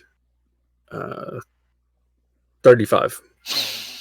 So Right. the first one out, and the intellect devourers, the brains on legs, are about 20 feet from you. Okay. Well, I'm gonna do something.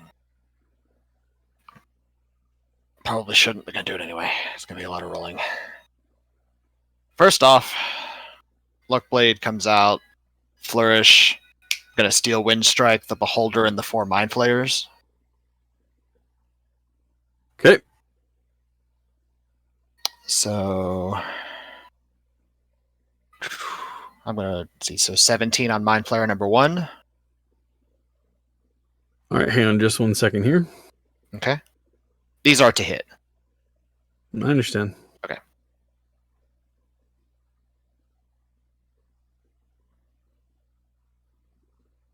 Since I'm a bit down on the initiative, I'll be right back. Certainly.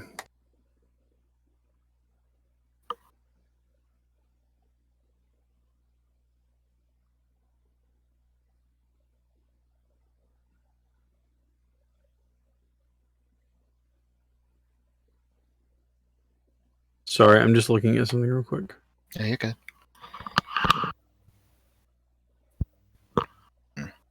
Okay. Mind flayer number 1. Okay. 24 on mind flayer number 2. That hits. 13 on mind flayer number 3. Miss. 26 on mind flayer number 4. Hit. And a 27 on the beholder. That's a hit. Okay, so roll the damage. See, I missed on flare number 3, you said? That is correct.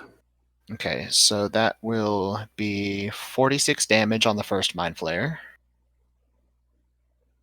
Roll your damage together. So if it's 46, it's 46. Because it's one spell, right? It's one spell, but the damage is individual for each target that it hits. Okay. Otherwise, I would be rolling 30 d10. Okay. So first mind flayer Right. takes 46 damage. Second mind flayer takes 38. Okay. The fourth mind flayer Mm-hmm. takes 35. Okay. The Beholder takes 29. Okay. And as a bonus action, I'm going to command all 10 of my short swords to come out of my pack, and 2 of them each are going to attack each of the Mind Flayers and the Beholder. And that's animate. Animate objects, yeah.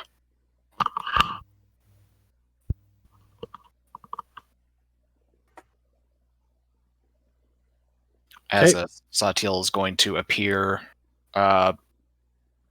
Shit, he has to appear next to one of the things that he hit. But I'll do this stuff. These rolls first. You couldn't have been carrying them.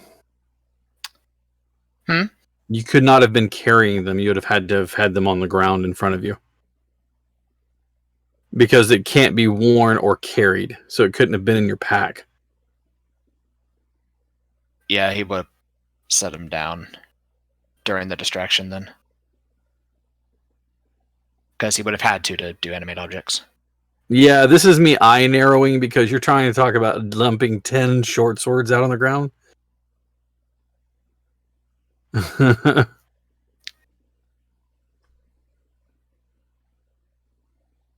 I can see you casting the spell as an action during the distraction.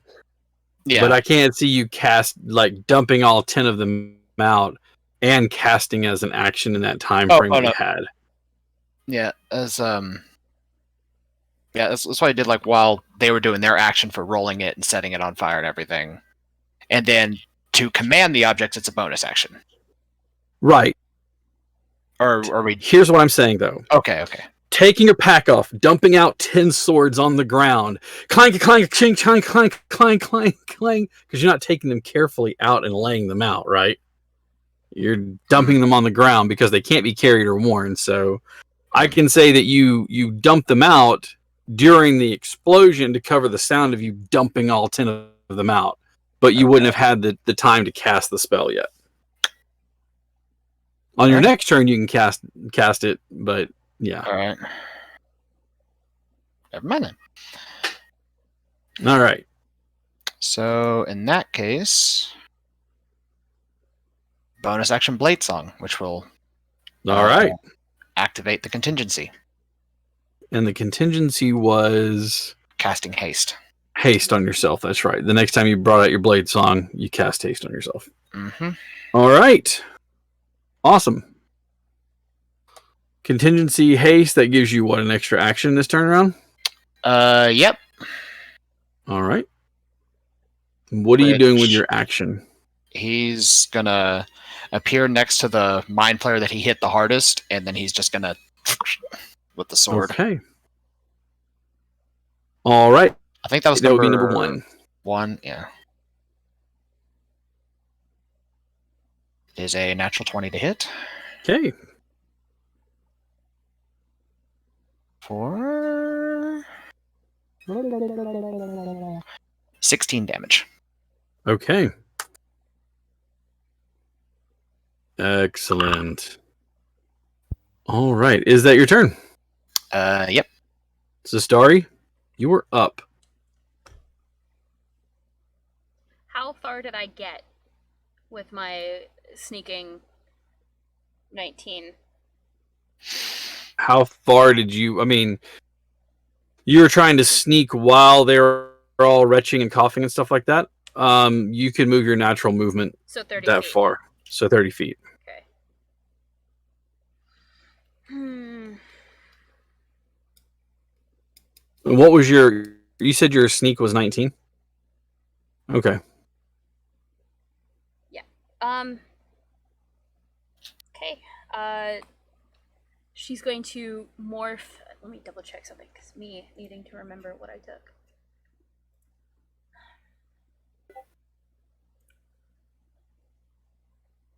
Oh, right. I took defensive duelist. That's right. Okay, so I am going to shift Raziel into a rapier. Okay. Bonus action, summon my Shadow Blade to my hand. Mm-hmm. And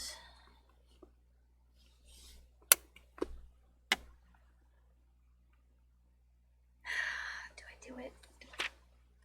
Start off with giving it to him.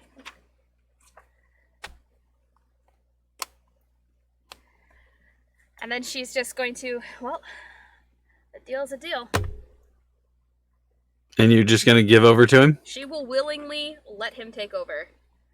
Now, I'm going to ask, because this time she's not being forced to let go. Because she is letting him control, does she still manage to maintain concentration on Shadowblade for him?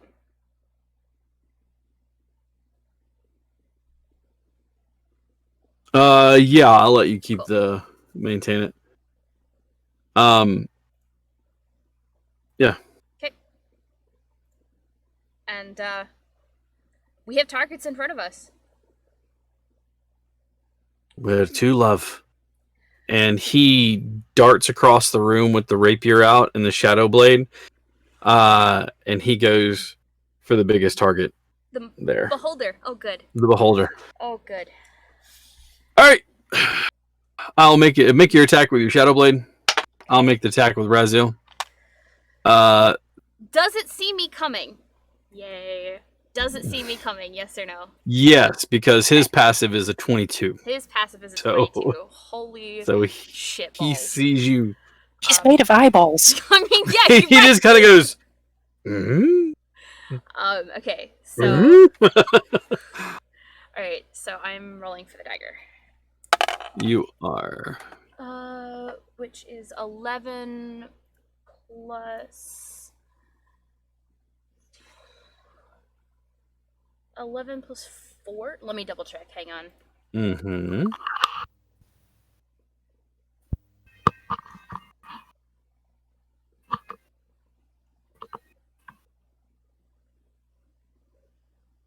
Finesse light thrown.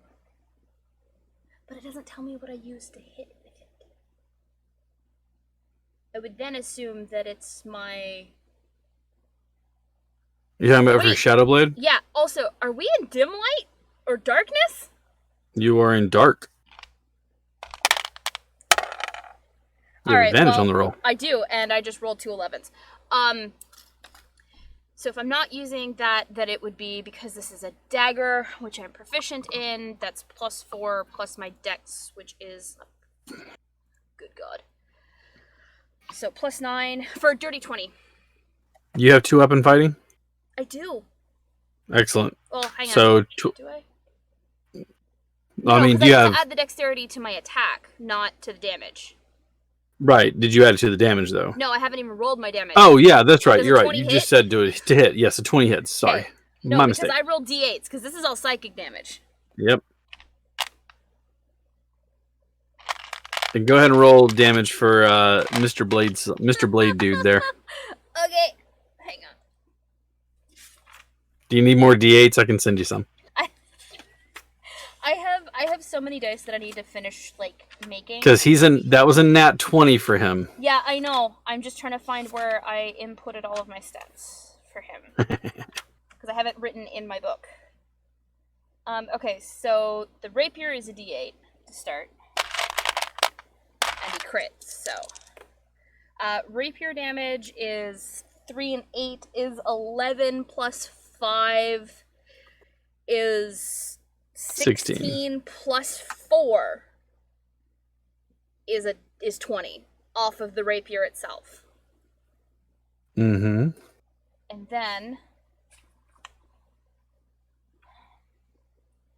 I need 4 d6s.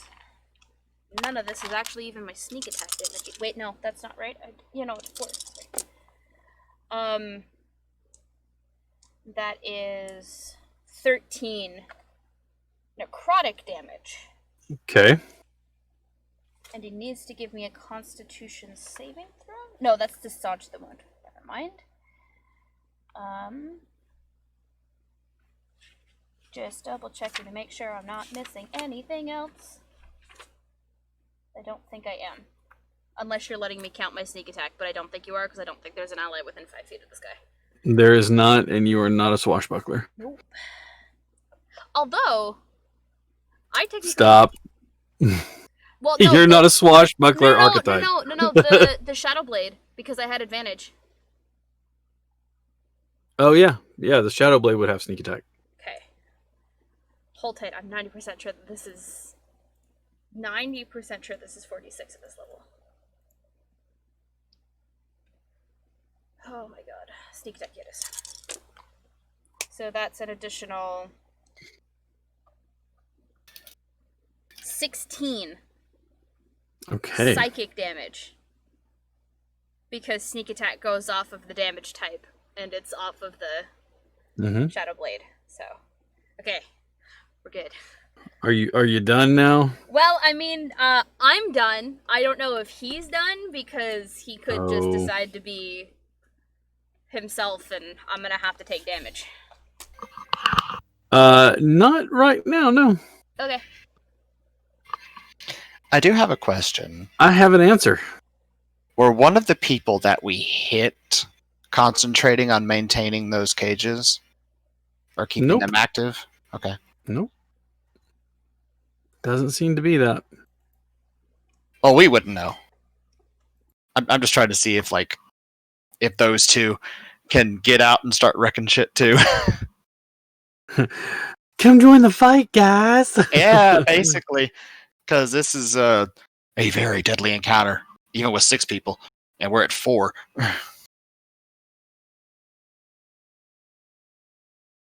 At turn number 20, which would have been actually on your turn, but I'm going to do it just after you.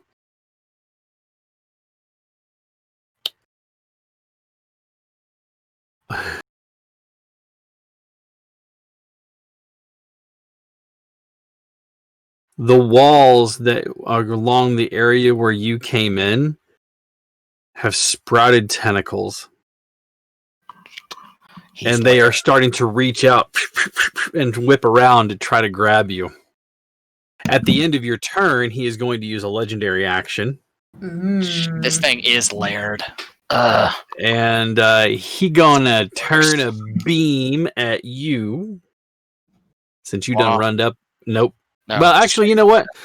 No, he's gonna beam Zastari. Zastari. Oh, let's get out the D. Get out the D10. Yep.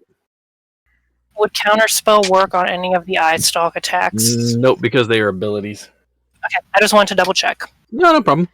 What's really interesting to know, though, is that if he turns on his anti-magic cone, the beams don't work in the cone. So that's true. Oh, goody! I rolled randomly to see which one you would get. I need a dexterity saving throw from you, please. I like dex saves. Dex saves are good for me. Oh god, please. Please, this is not the time to be... Usually. Right? 23! The beam hits the ground right next to where your feet are, and part of the stone is just gone. He goes, "Don't worry, I've gotten 9 more." And he is going to take his turn now.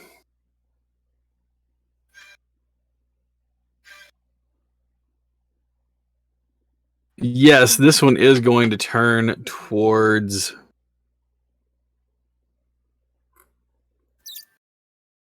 because you hit him with such a powerful thing to begin with, Satil, I need a dexterity saving throw from you as well, please. Okay. Thank goodness I have advantage.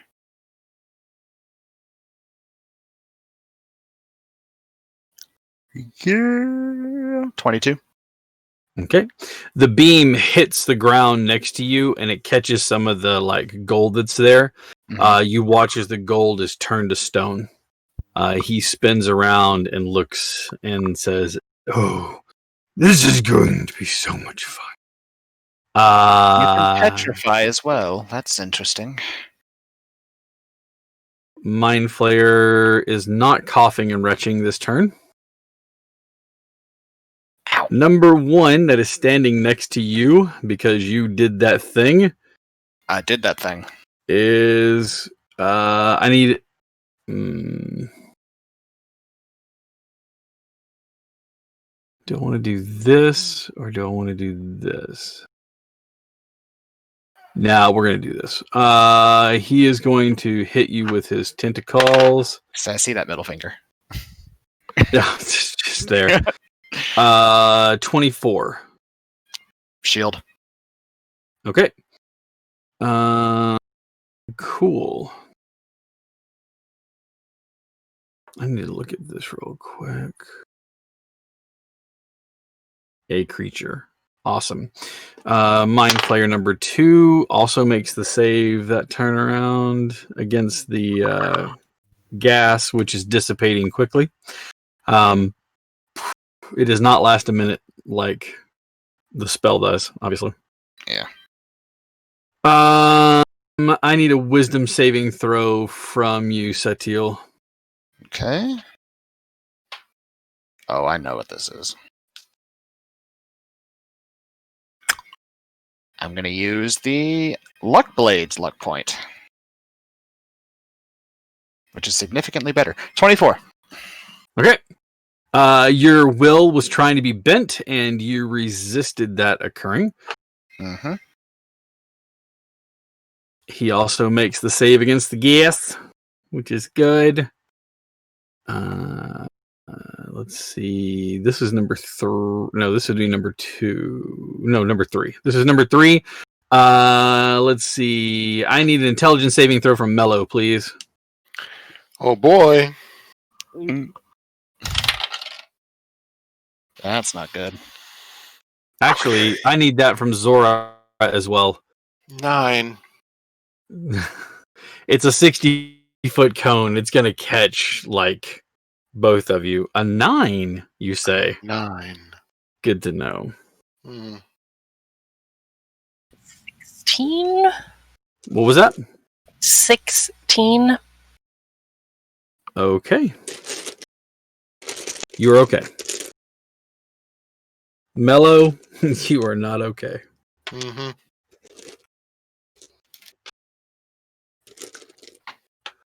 You're going on timeout, Mr. D20.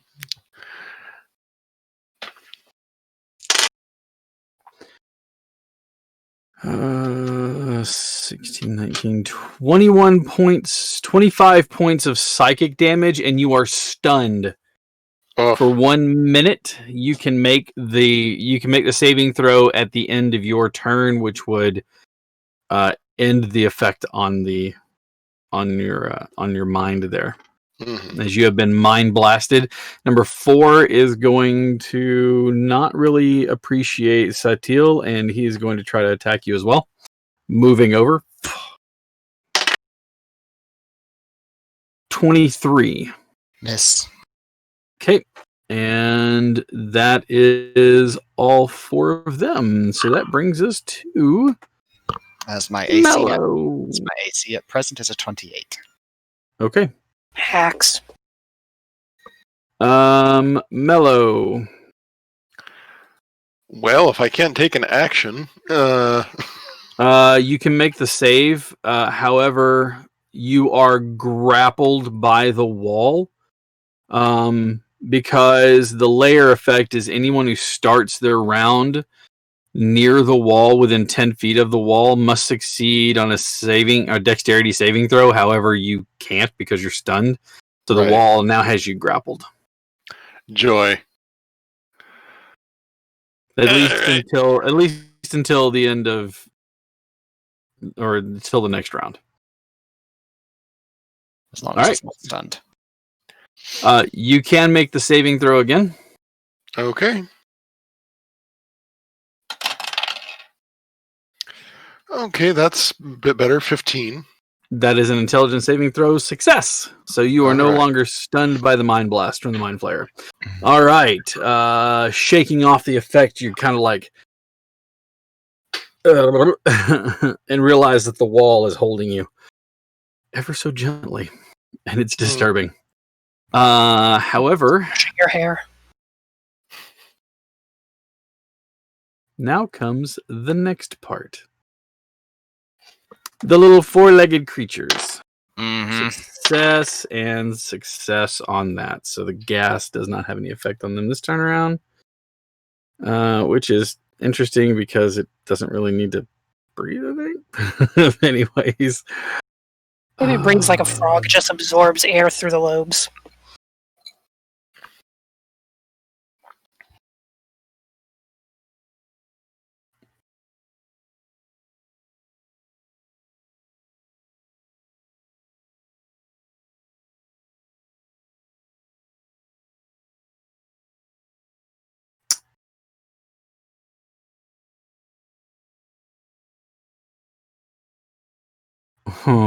Okay.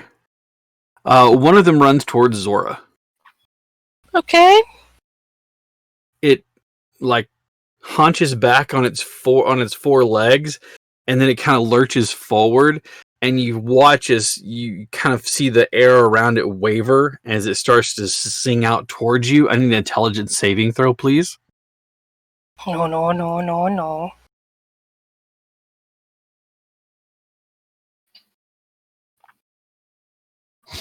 It froze. 15? You are successful. You feel something try to intrude your mind as though it's trying to dominate you, but you fight and push back, and you are successful in resisting its ability to try to devour your intellect. However, there is still another one, Zastari. It runs around behind you, and I need an intelligence saving throw from you, please.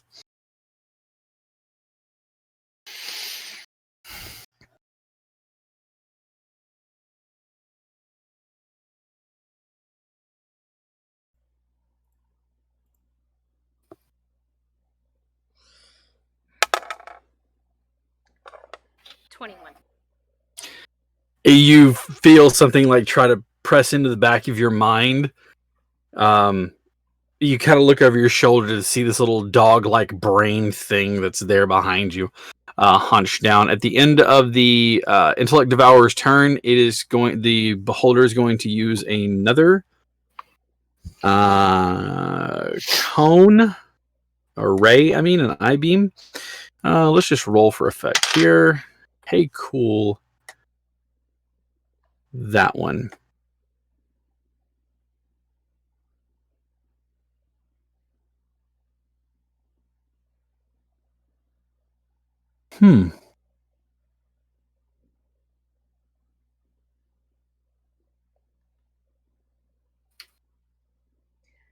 Satil, you're still the object of his ire. Strength saving throw, please.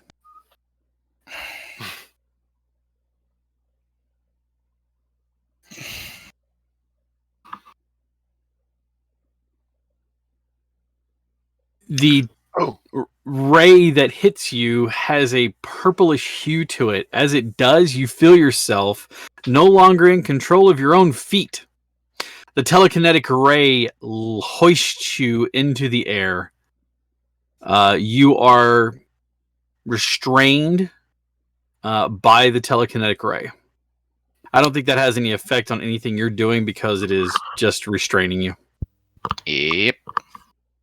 You are restrained. However, attack rolls against you have advantage. And your attack rolls have disadvantage.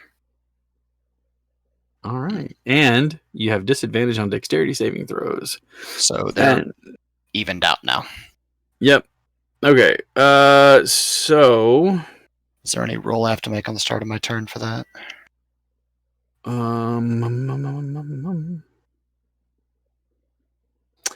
You're restrained by the ray's telekinetic grip until the start of the Beholder's next turn, or until the Beholder is incapacitated. So the start of his next turn, or until you're incapacitated.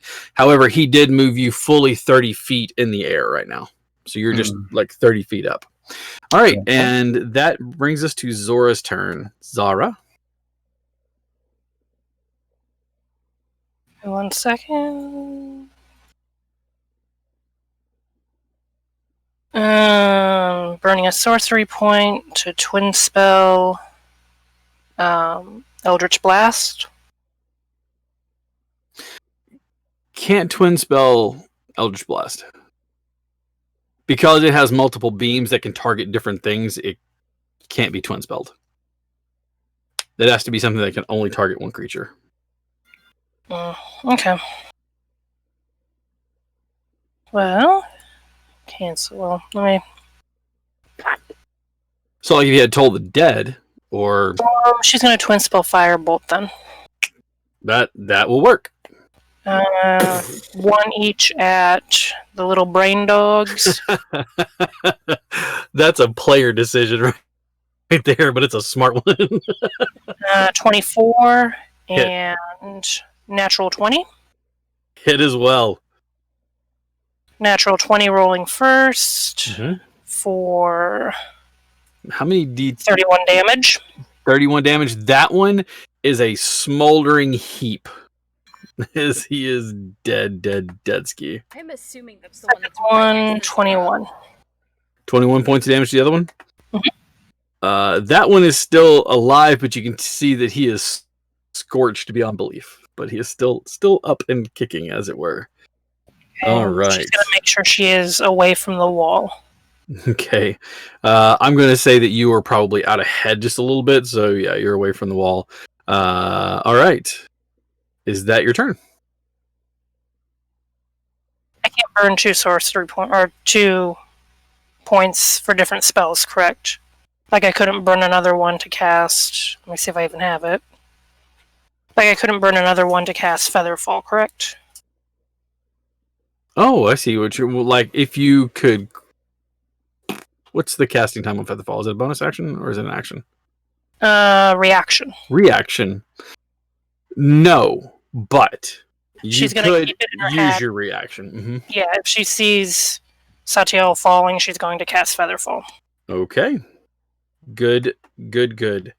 All right, Zora. And at the end of your turn, it is going to use. Let's see. He used 1, 2. I think that was the third one, right? Or is that only the second one? I think that was all 3. You can see, like the lair actions or the beams. The beams. He's only done 2 He did since his Petrify. turn. He did since his turn. Since his turn, he only did the disintegrate and the telekinetic ray. So he has 1 left since his turn. Because he did the last one at the end of Zastari's turn to try to catch him. So then he had his turn, so he has 1 beam left, and that is what he's gonna do. Let's roll for it. This would be fun. No, it won't. Okay. Cool.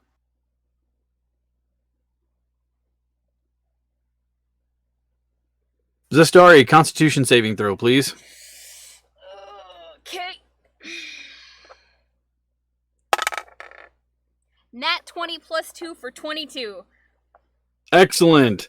Trying to lock your muscles into place with a paralyzing ray, you quickly shake off the effect, knowing that luck was on your side that time. All right. That is the last of his legendary actions. We are back at the top. Satil, it is your turn. Okay.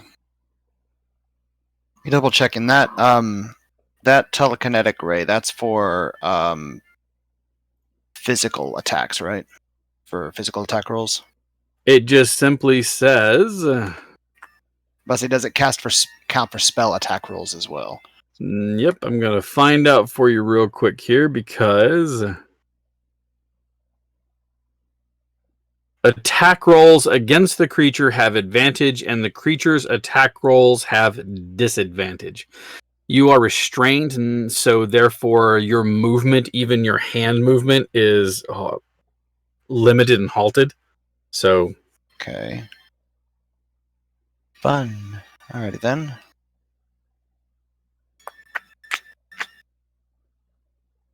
Right.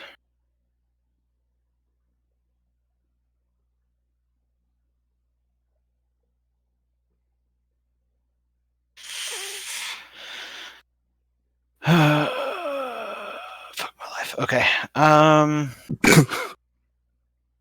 I'm going to try Steel Wind Strike again. Okay. Same 5 targets. Okay. So, that's number 1 will be a 19, as my lowest roll was a 10. Hit. Okay, this will be Mind Flayer number 2.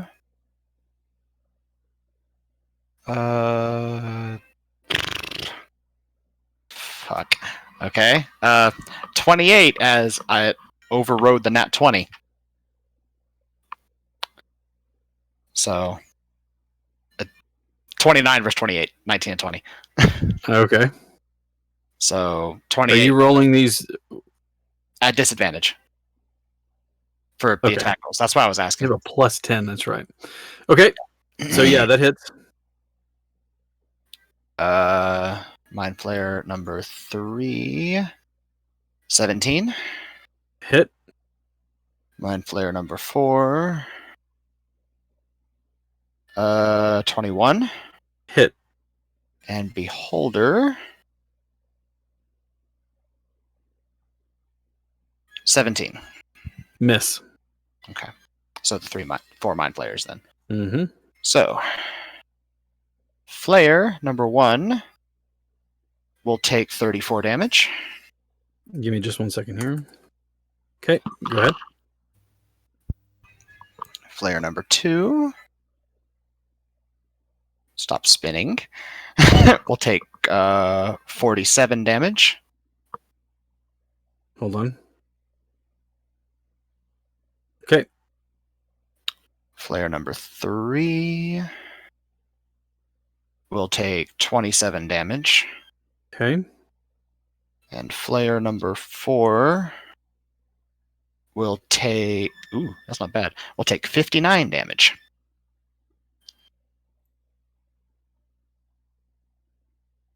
Okay. Is that it?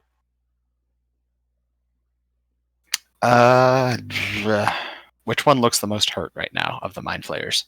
The one that you've been attacked. Number 1. Number 1. Mm-hmm. One more attack on him with my haste action. What? How are you attacking him? You're Still- 30 feet in the yeah. air. Steel Wind Okay. Strike lets me teleport within 5 feet of one of the targets I hit or miss.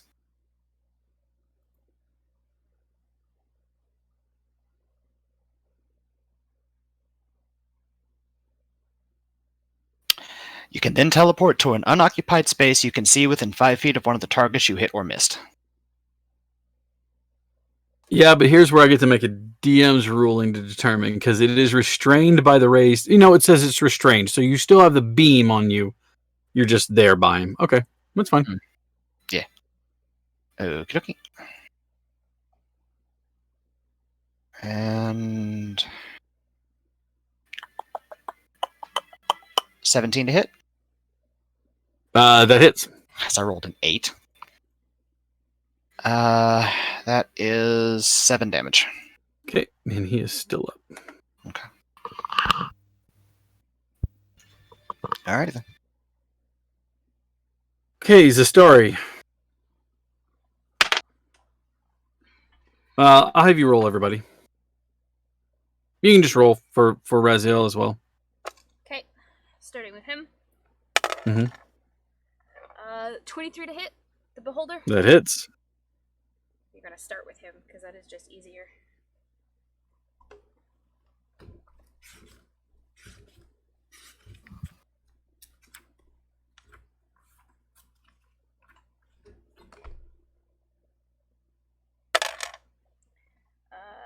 S- 10 damage from the rapier. Okay. 2 necrotic damage, and the beholder should have taken damage at the beginning of his turn. That's correct. Yeah, he would have taken how much? 4. A D4 worth? 4? No, Okay. a D6, but it was 4. That's right. Okay. Then, Got it. That is... I don't think that's gonna hit, but... 13? No. Yes, 13 to hit the beholder. Miss. I'm gonna miss with the Shadow Blade. Oh wait, no, I have advantage. What am I doing? It's still dim. That's better. That's a 24 to hit. Okay, that hits. Yeah. That one is 2d8. As I am dropping my d8s all over the place. Pick that up later. Need to just double check. I'm pretty sure it's 2d8. It is, okay. For 15 psychic damage off of the blade. Hold on. 15, okay, cute. And 16 sneak attack. So 31 total? Sounds about right. Okay. And he's got another magical wound, so the next time I do it, it's 2d6 if he doesn't staunch that. Alright. And now I'm going to my desk and find my other die. Sorry, love. You're taking some feedback on that one. Am I? Yeah. D6? Feedback! Wait, what Yep. kind of feedback? You know... Oh no, he wants to attack again. Okay. No. No. No. You said if he's... No, don't worry about it. Remember, there's a side of using him that will affect you. Oh, that's right. You didn't use a charge. Never mind. But I Disregard. haven't healed myself. That's right. You haven't. I haven't had to. That's right. Okay. Is that your turn then? Yeah. All right.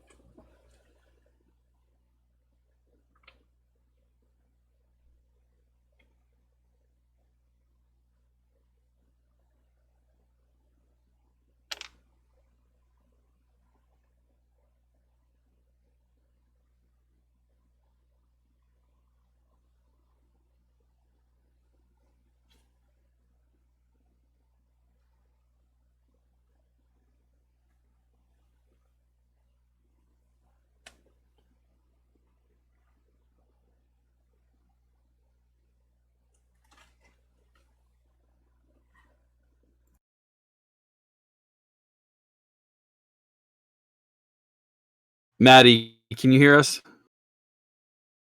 Okay, there we go. Okay, no problem.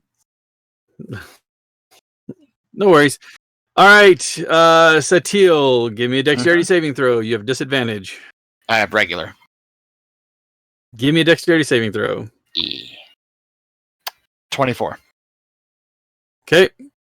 Did Maddie say The she muted beam herself? goes- Sorry. Because they can't hear her in the stream, yeah. but if she muted herself, She muted then- herself. She's saying Okay. yes. She muted herself. Okay, sorry. All right. The beam fires past you, doing no damage. You are no longer held by the ray as his turn starts. Yep. He adjusts his eye, and as it does, all the magic that you are carrying on you stops as he looks at you, Satil. Okay. However, he is going to fire a beam. DM question. Yeah. In that anti-magic field, it says anything that's concentrated on is just suppressed. Will that trigger the failure for losing concentration on haste? Since he's still maintaining concentration, just the effect of haste is suppressed.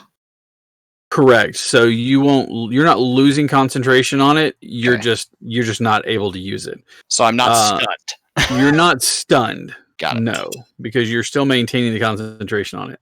Okay. He is then going to try to eye beam. Oh, this annoying little rogue. I don't know if she can hear me yet or not. I saw her head pop up, so I'm going to say she can. She didn't mute you. That's true. She wouldn't do that, would she? I need a wisdom saving throw from you, please. Yes, we cannot. But you can. Because you can.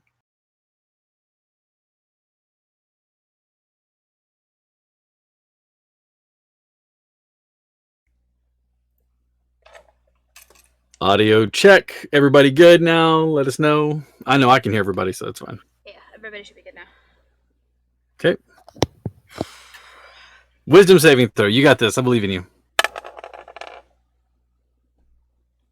I'm gonna be using my point of luck Okay. because I rolled a 2. Okay. It's a good reason. That's better. 16 plus 1 for 17. 17. I'm not liking you guys. That succeeds. You are not charmed by the beholder. Oh, I have advantage on that anyway. Okay, well, there I'm you an go. elf. You're good. I'll tell you what. You do not have to use your luck point. We will say the 17 Okay. was your advantage. Thank you. No problem. I didn't realize it was a charm effect. If I should have asked, but I mean, Yeah, that's okay. I forgot you're an elf. Stupid elves. Okay, and that is his turn. Your magic is not on right now, and that beholder that you've been wailing on looks a little gleeful. Is that Starry's magic or mine? Your magic, Setiel. Okay. Because I only hit the beholder once. see, is it Yes. his Starry's the turn? one that's been wailing on him. Is it Oh, his no. turn? Okay. It is the beholder's turn. Yes, he needs to take damage. Cool. He can take another 6 damage. Okay, so Chronic. he will take that damage, but he had turned his eye beam on Satiel and tried to charm you. That is the end of his turn. You said 6 damage. Got it. Yes, sir. Your magic is no longer working, Satiel.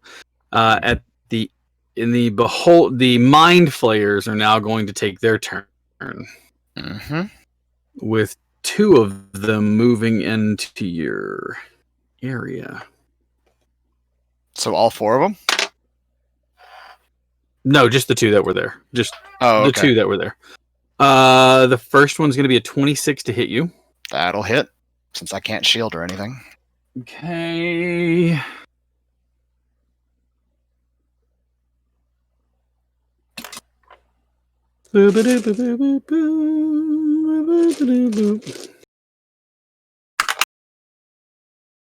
You're going to take 13 points of psychic damage. Okay. And because you are medium or smaller, you are grappled. Grappled.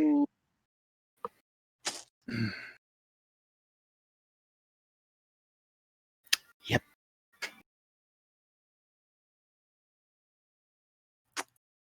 Ooh.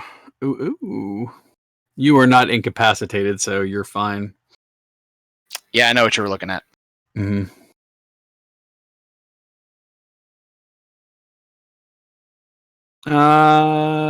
I need you to give me another. Excuse me. I need you to give me another wisdom saving throw, though. From which one? The second one. He can't use his spells while I'm in the cone. Oh, that's right. You're right. So he's just going to make an attack against you as well. Boop, boop, boop. Thank you for reminding me. 19. Misses. Okay. Oh, I'm sorry. I do need you to make an intelligence saving throw, though.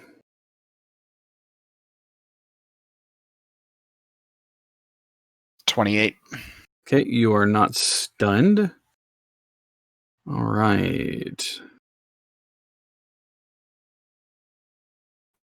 That leaves me with 2 more mind flayers. And we're going to go after some more people. Specifically, that bladed thing that's been attacking their boss. So, I need you to make an intelligence saving throw, please. Again. Yes. Okay. This is for domination, right? Nope. No. This is a mind blast A mind blast. Okay. from the mind flayer. That is a 16. Okay. The blast does not. The blast does not hit you. You are able to deflect the blast and you shield your mind against it. Oh. However, one of them is going to move within and try to attack you. 21 to hit you. Sestari. Yeah, hang on. Yeah. Okay. Even if I activate defensive duelist, it's still. Wait, hang on. No, that's a reaction. I just need to double check to make sure that it actually says reaction. The luck point only works on your own rolls, right? Mhm. Correct. No. It can work on their rolls as well. But you can't give it to another player, right? No, you can't give it to. That's what the Yeah. question was. You So can make the you're- so monster I could- reroll, or you can reroll. Reroll it. And then you can choose which one you use. I'm using my luck point to make you reroll Yeah. it. 23. Oh, fuck, that was worse. Sorry. No, that's okay. So I no longer have my luck point. That's fine.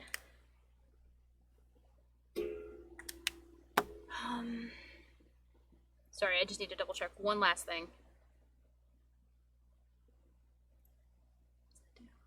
No, it's still. I should have just fucking did this one to start off with, but it's okay. All right. Yeah, go ahead. Okay. I need you to give me another intelligence saving throw. 27. Okay, you're fine there. However, you are going to take 13 points of psychic damage. Which of course I You can't are- absorb elements on. Yeah, you're grippled. I'm grippled. Mm-hmm. Okay.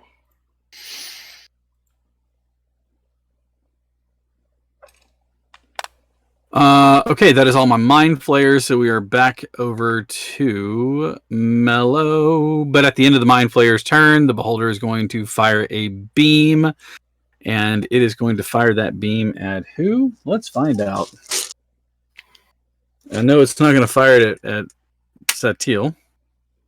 So that would be, hey, it's going to fire it at Mellow. Hooray! Hooray. You sound so thrilled, Steve. Huzzah. Okay.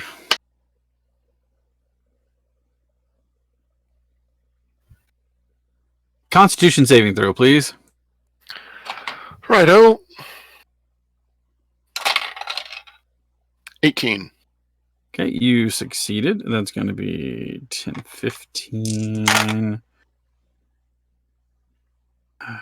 25, 38, half to 19 points of damage. Necrotic damage, if that matters. In this case, it does not. Okay. Now it's Mellow's turn. Before you do anything, Ezra. The wall looks like it's starting to flicker a little bit. I'll get up and take a look at it.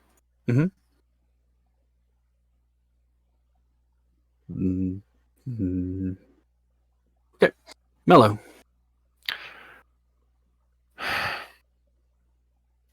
I'm grappled by the wall, right? No, that's done. That is You're no done. longer grappled. Mhm. Fantastic. How close is everybody to each other? The mind flayers are. Two of the mind flayers are right behind the beholder, right where Zastari is. Two more of them are about 20 feet away from the beholder, and they are right where Satil is. So 20 feet, and then this small group where the beholder is Okay. has Zastari in there.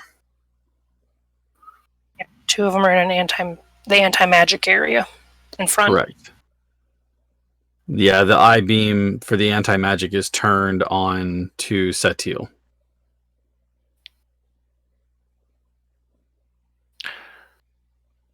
So then he's not facing me directly, wouldn't be able to. 10 eye See. stalks. Well, and a passive perception of 22. and I mean, I'm not trying to go for like a sneak attack or anything, so there's that, but I imagine I could aim a good fireball.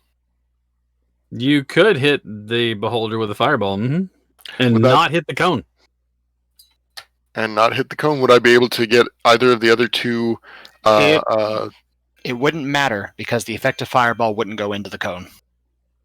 Anyways, yes, you can hit the two of the mind flayers as well as the starry, but yeah. It's okay, I'm circus trained. She's a nimble minx. All right. I'm going to go ahead and just use the online version instead because rolling 11d6 is fun, but 40 damage. You need a deck save from me. That is correct. What's your DC, dear? Sorry, hang on. Am I grappled or restrained? 16. Grappled. So you do not have disadvantage I have on disadvantage on it. those. Okay. Monsieur Beholder is okay. Hang on. Mind Flayer number 1 or number 3 rolls a total of 17, and the other one rolls a nat 21. So half damage. You said how much damage? It was 40 total, so half damage to 20. Okay, let me go ahead and start calculating that up. And I said number 3 and number 4.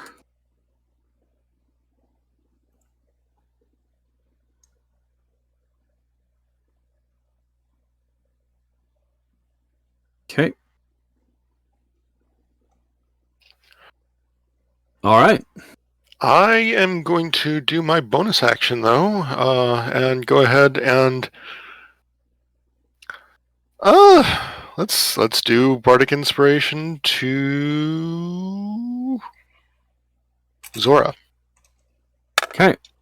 So, Sorry, what D8 was at your this DC? level? Yes, 16. D10 actually. D10. Ooh. Mm-hmm. Nice. You said 16 is the DC? Yes. Cool. Evaded, and you're good. Okay. Okay.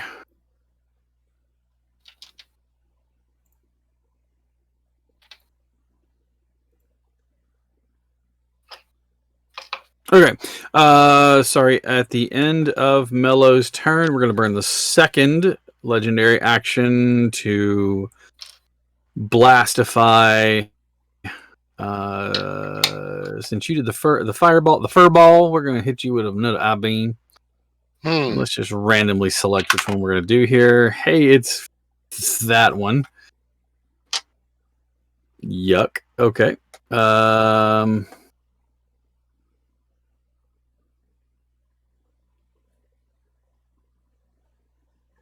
I'm so sorry. Can you please give me a dexterity saving throw, Mello? All right. That's going to burn a luck point. That's so much better. 21. Okay. You are not petrified as the beam strikes you. I had to know, what did you roll the That first was a time? 2. Okay. I was sitting here going, I kind of fucked myself casting Fortune's Favor so many times, sitting there going, this is coming in handy. Yeah. Everything's coming around. All right. With the end of that, Mello, that was the end of your turn. It is the Intellect Devourer's turn. He gonna do what he gonna do.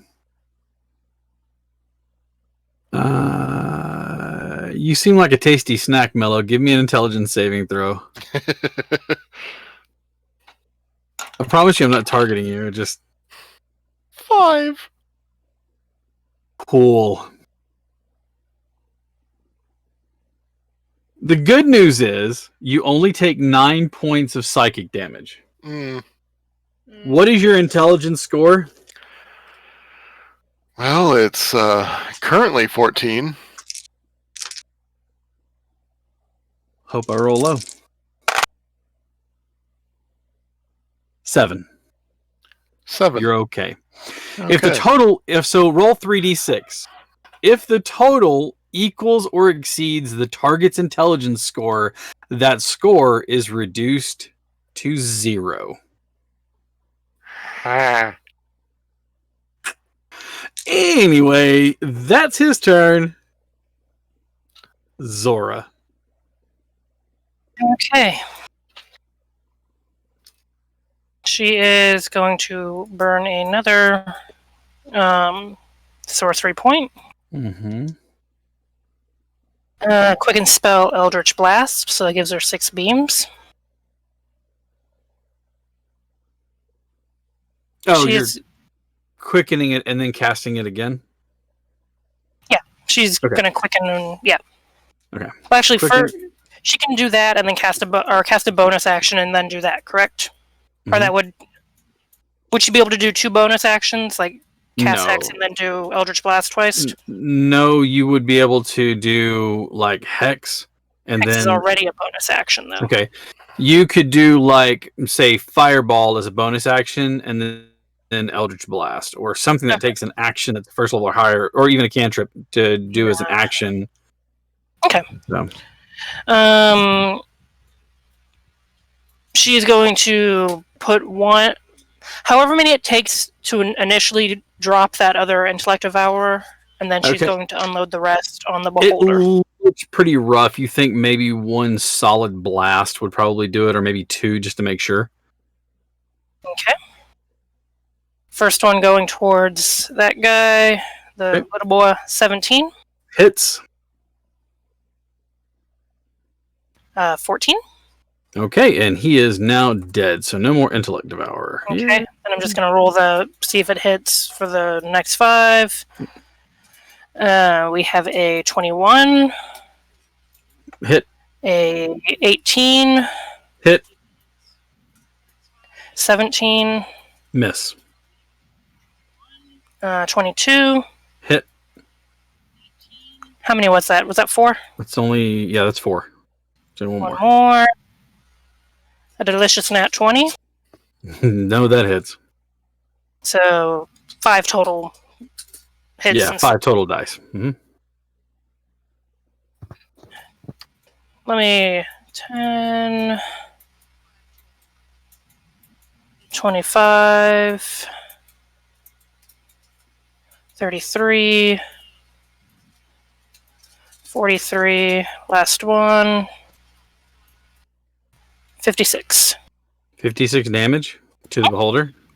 Right into his skinny little back. Yikes! That is Just yelling at him like, "You forget I'm here, you bitch!" No, please Alright. don't do that. I'm behind him. Trying to draw attention to her. At the end of your turn, he is going to tell you that no, I did not forget you're there. And he is going to fire a beam at you. Zora, give me a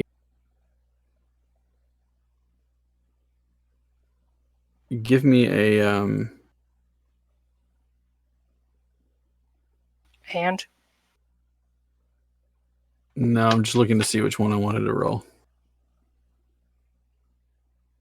Yeah, give me a Constitution saving throw, please. alrighty.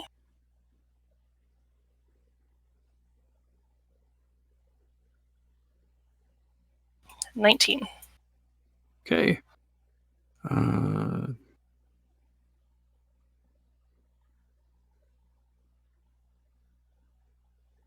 15 points of damage from an enervation ray.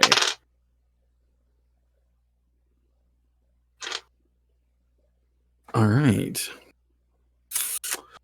And that is the third of his legendary actions, if I'm not mistaken. Satil, is your turn. Still within the magic cone.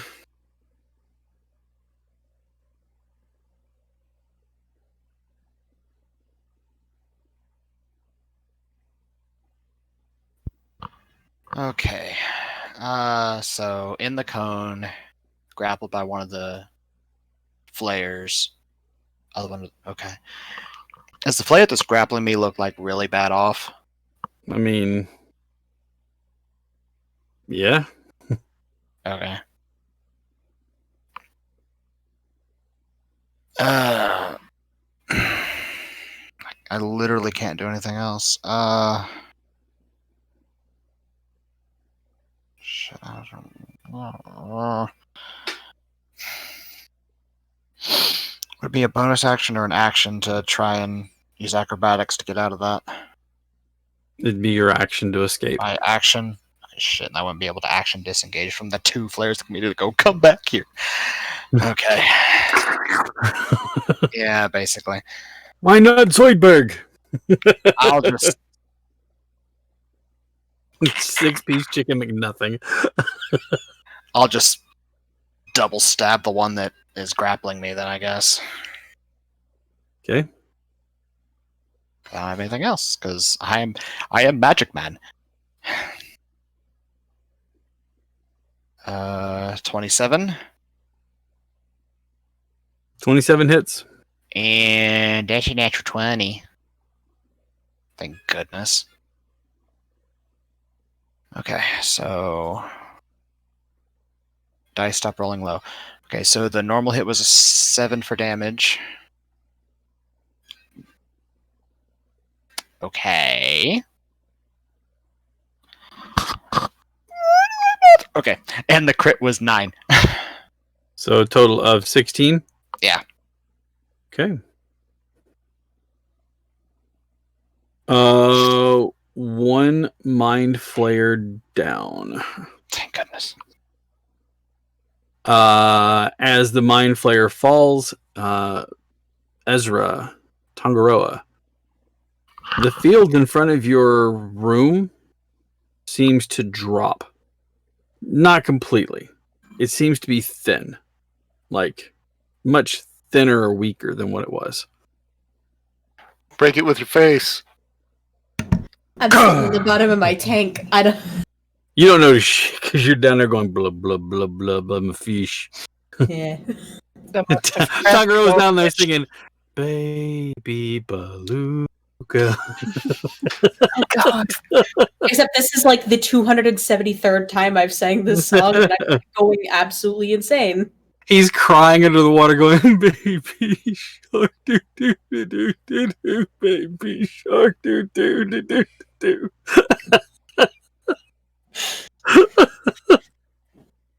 Baby shark. Okay. The other one's Ezra, within, sorry. the other one's within attacking distance of me, right? Yes. Shit. Me sitting here going, I can't remember if it can grapple as a reaction attack, or does it have to actually attack? No, it has to Get that actually attack grapple. you. It has to Okay. attack you with the tentacles. Right, 40 feet. I'm getting away from that mind flayer and hopefully out of... Oh, no, I mean, if it makes the attack... Oh, it makes the attack. I saw. Okay, never mind then. Yeah, as an effect of the attack, you get gripped. Okay. I thought it was something that it had to do. No, because it part of its says attack action. when you... Because it's attacking with its tentacles, and as part of that, you are grappled by the tentacles. Like running away from an octopus. Yeah. All right. Yeah, I'll stand my ground then. Okay. Ezra, I'm going to give you an opportunity. You notice that the field is weak. Do you want to try anything? Can I sense if my fucking what's it called? Sorry. My spirit step would work. You're not sure. I'll give it a shot. Okay. And what's the range that allows you to move? Quickly look at that again. Mm-hmm. I'm like, am I not looking at the right? Is it like 30 feet? Yep, Is it 30 like feet. like a misty step or anything else like that? Yeah. Give me a excuse me. Give me a wisdom saving throw.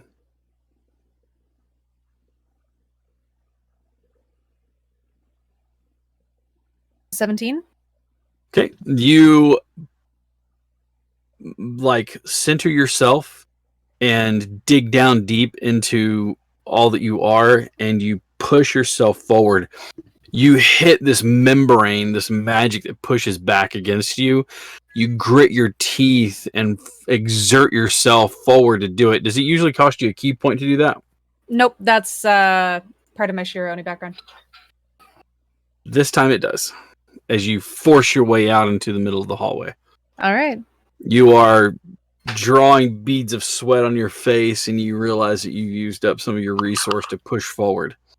But you are outside of the membrane now. Outside of the membrane. All right, Zastari. Me hearing Ezra Kool-Aid Manning through the barrier. Yeah. Your turn. All right. Beholder's still standing. Mm-hmm. How are the two mind flayers that are on either side of me looking? One of them looks fantastic. The other one, See, I don't not so really much. like that, but which one's holding on to me? The one that looks pretty good. Okay. Well, the beholder's still in range, so gonna kill its boss. All right.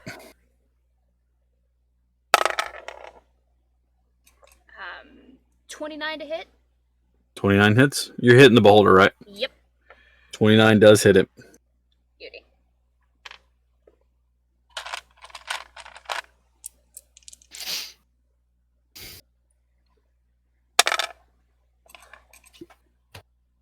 It's 11 damage with the rapier.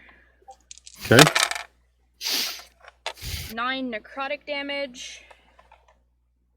Then, because we are still in darkness, that is a nat 20 with the Shadow Blade. All right. Go ahead and roll that damage, please. And since that's the one that gets sneak attack,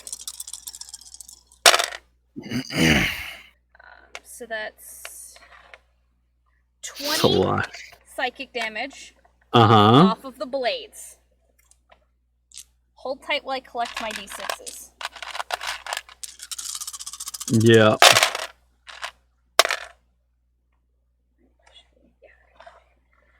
And that is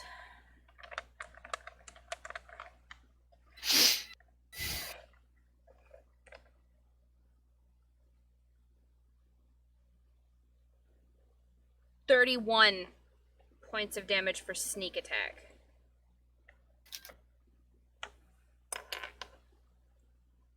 $31 total for a sneak attack? Yeah. There is a pop and a sizzle, and there is a flare of magic.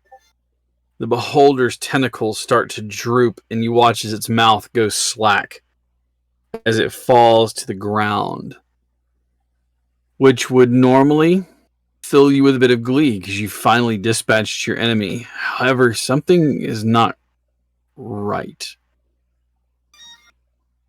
There is a low thudding chuckle and a foom sound. There is a door that appears. And you watch as a mind flayer, wrinkled, its bulbous head is white in color. Was it a dimension door that just popped up? Or like a gate or something? Maybe. Can I try to counterspell the gate appearing? How? No. How do you... Boom, gate there. What are you going to do? It's not like you can see him casting it. Yeah. Stepping through there, you watch as the other two mind flayers almost demur in its presence. It steps forward and it says, "This was to be my hive mind. These were to be the start of my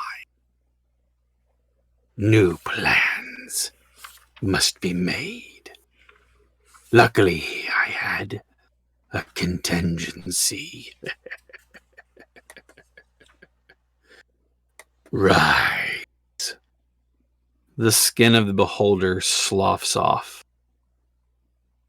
The skeletal mouth and jaw rise as little pinpoints of light appear around it. These people A mind to hold. As the Death Tyrant's eye lights up. Boom. That's what we're going to call it tonight.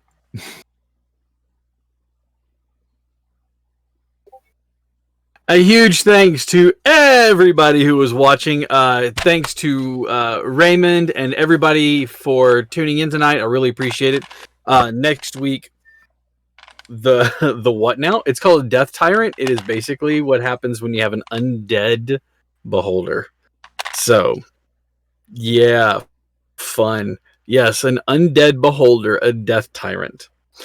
So... Go look it up. It's fun stuff. It's in the Monsters Manual. You can find it. And it's, I say fun stuff. I'm throwing monsters at these guys that they're like, wait, what the hell, man? A huge thanks to my players, Maddie and Eric and Q and Sarah and Molly and Steve. Normally I'd sit here and ramble on about all the stuff that we have going on, but we're already running over. So thank you all for tuning in. Tune in next week to see if they can defeat the Death Tyrant. I'm sure they can. They've got this. Anyways, thank you all for tuning in. We'll see you next week. Don't forget, we have Vampires tomorrow, Valley by Night. Tune in. Until then, take care of yourselves. Thanks, everyone. Good night, everybody.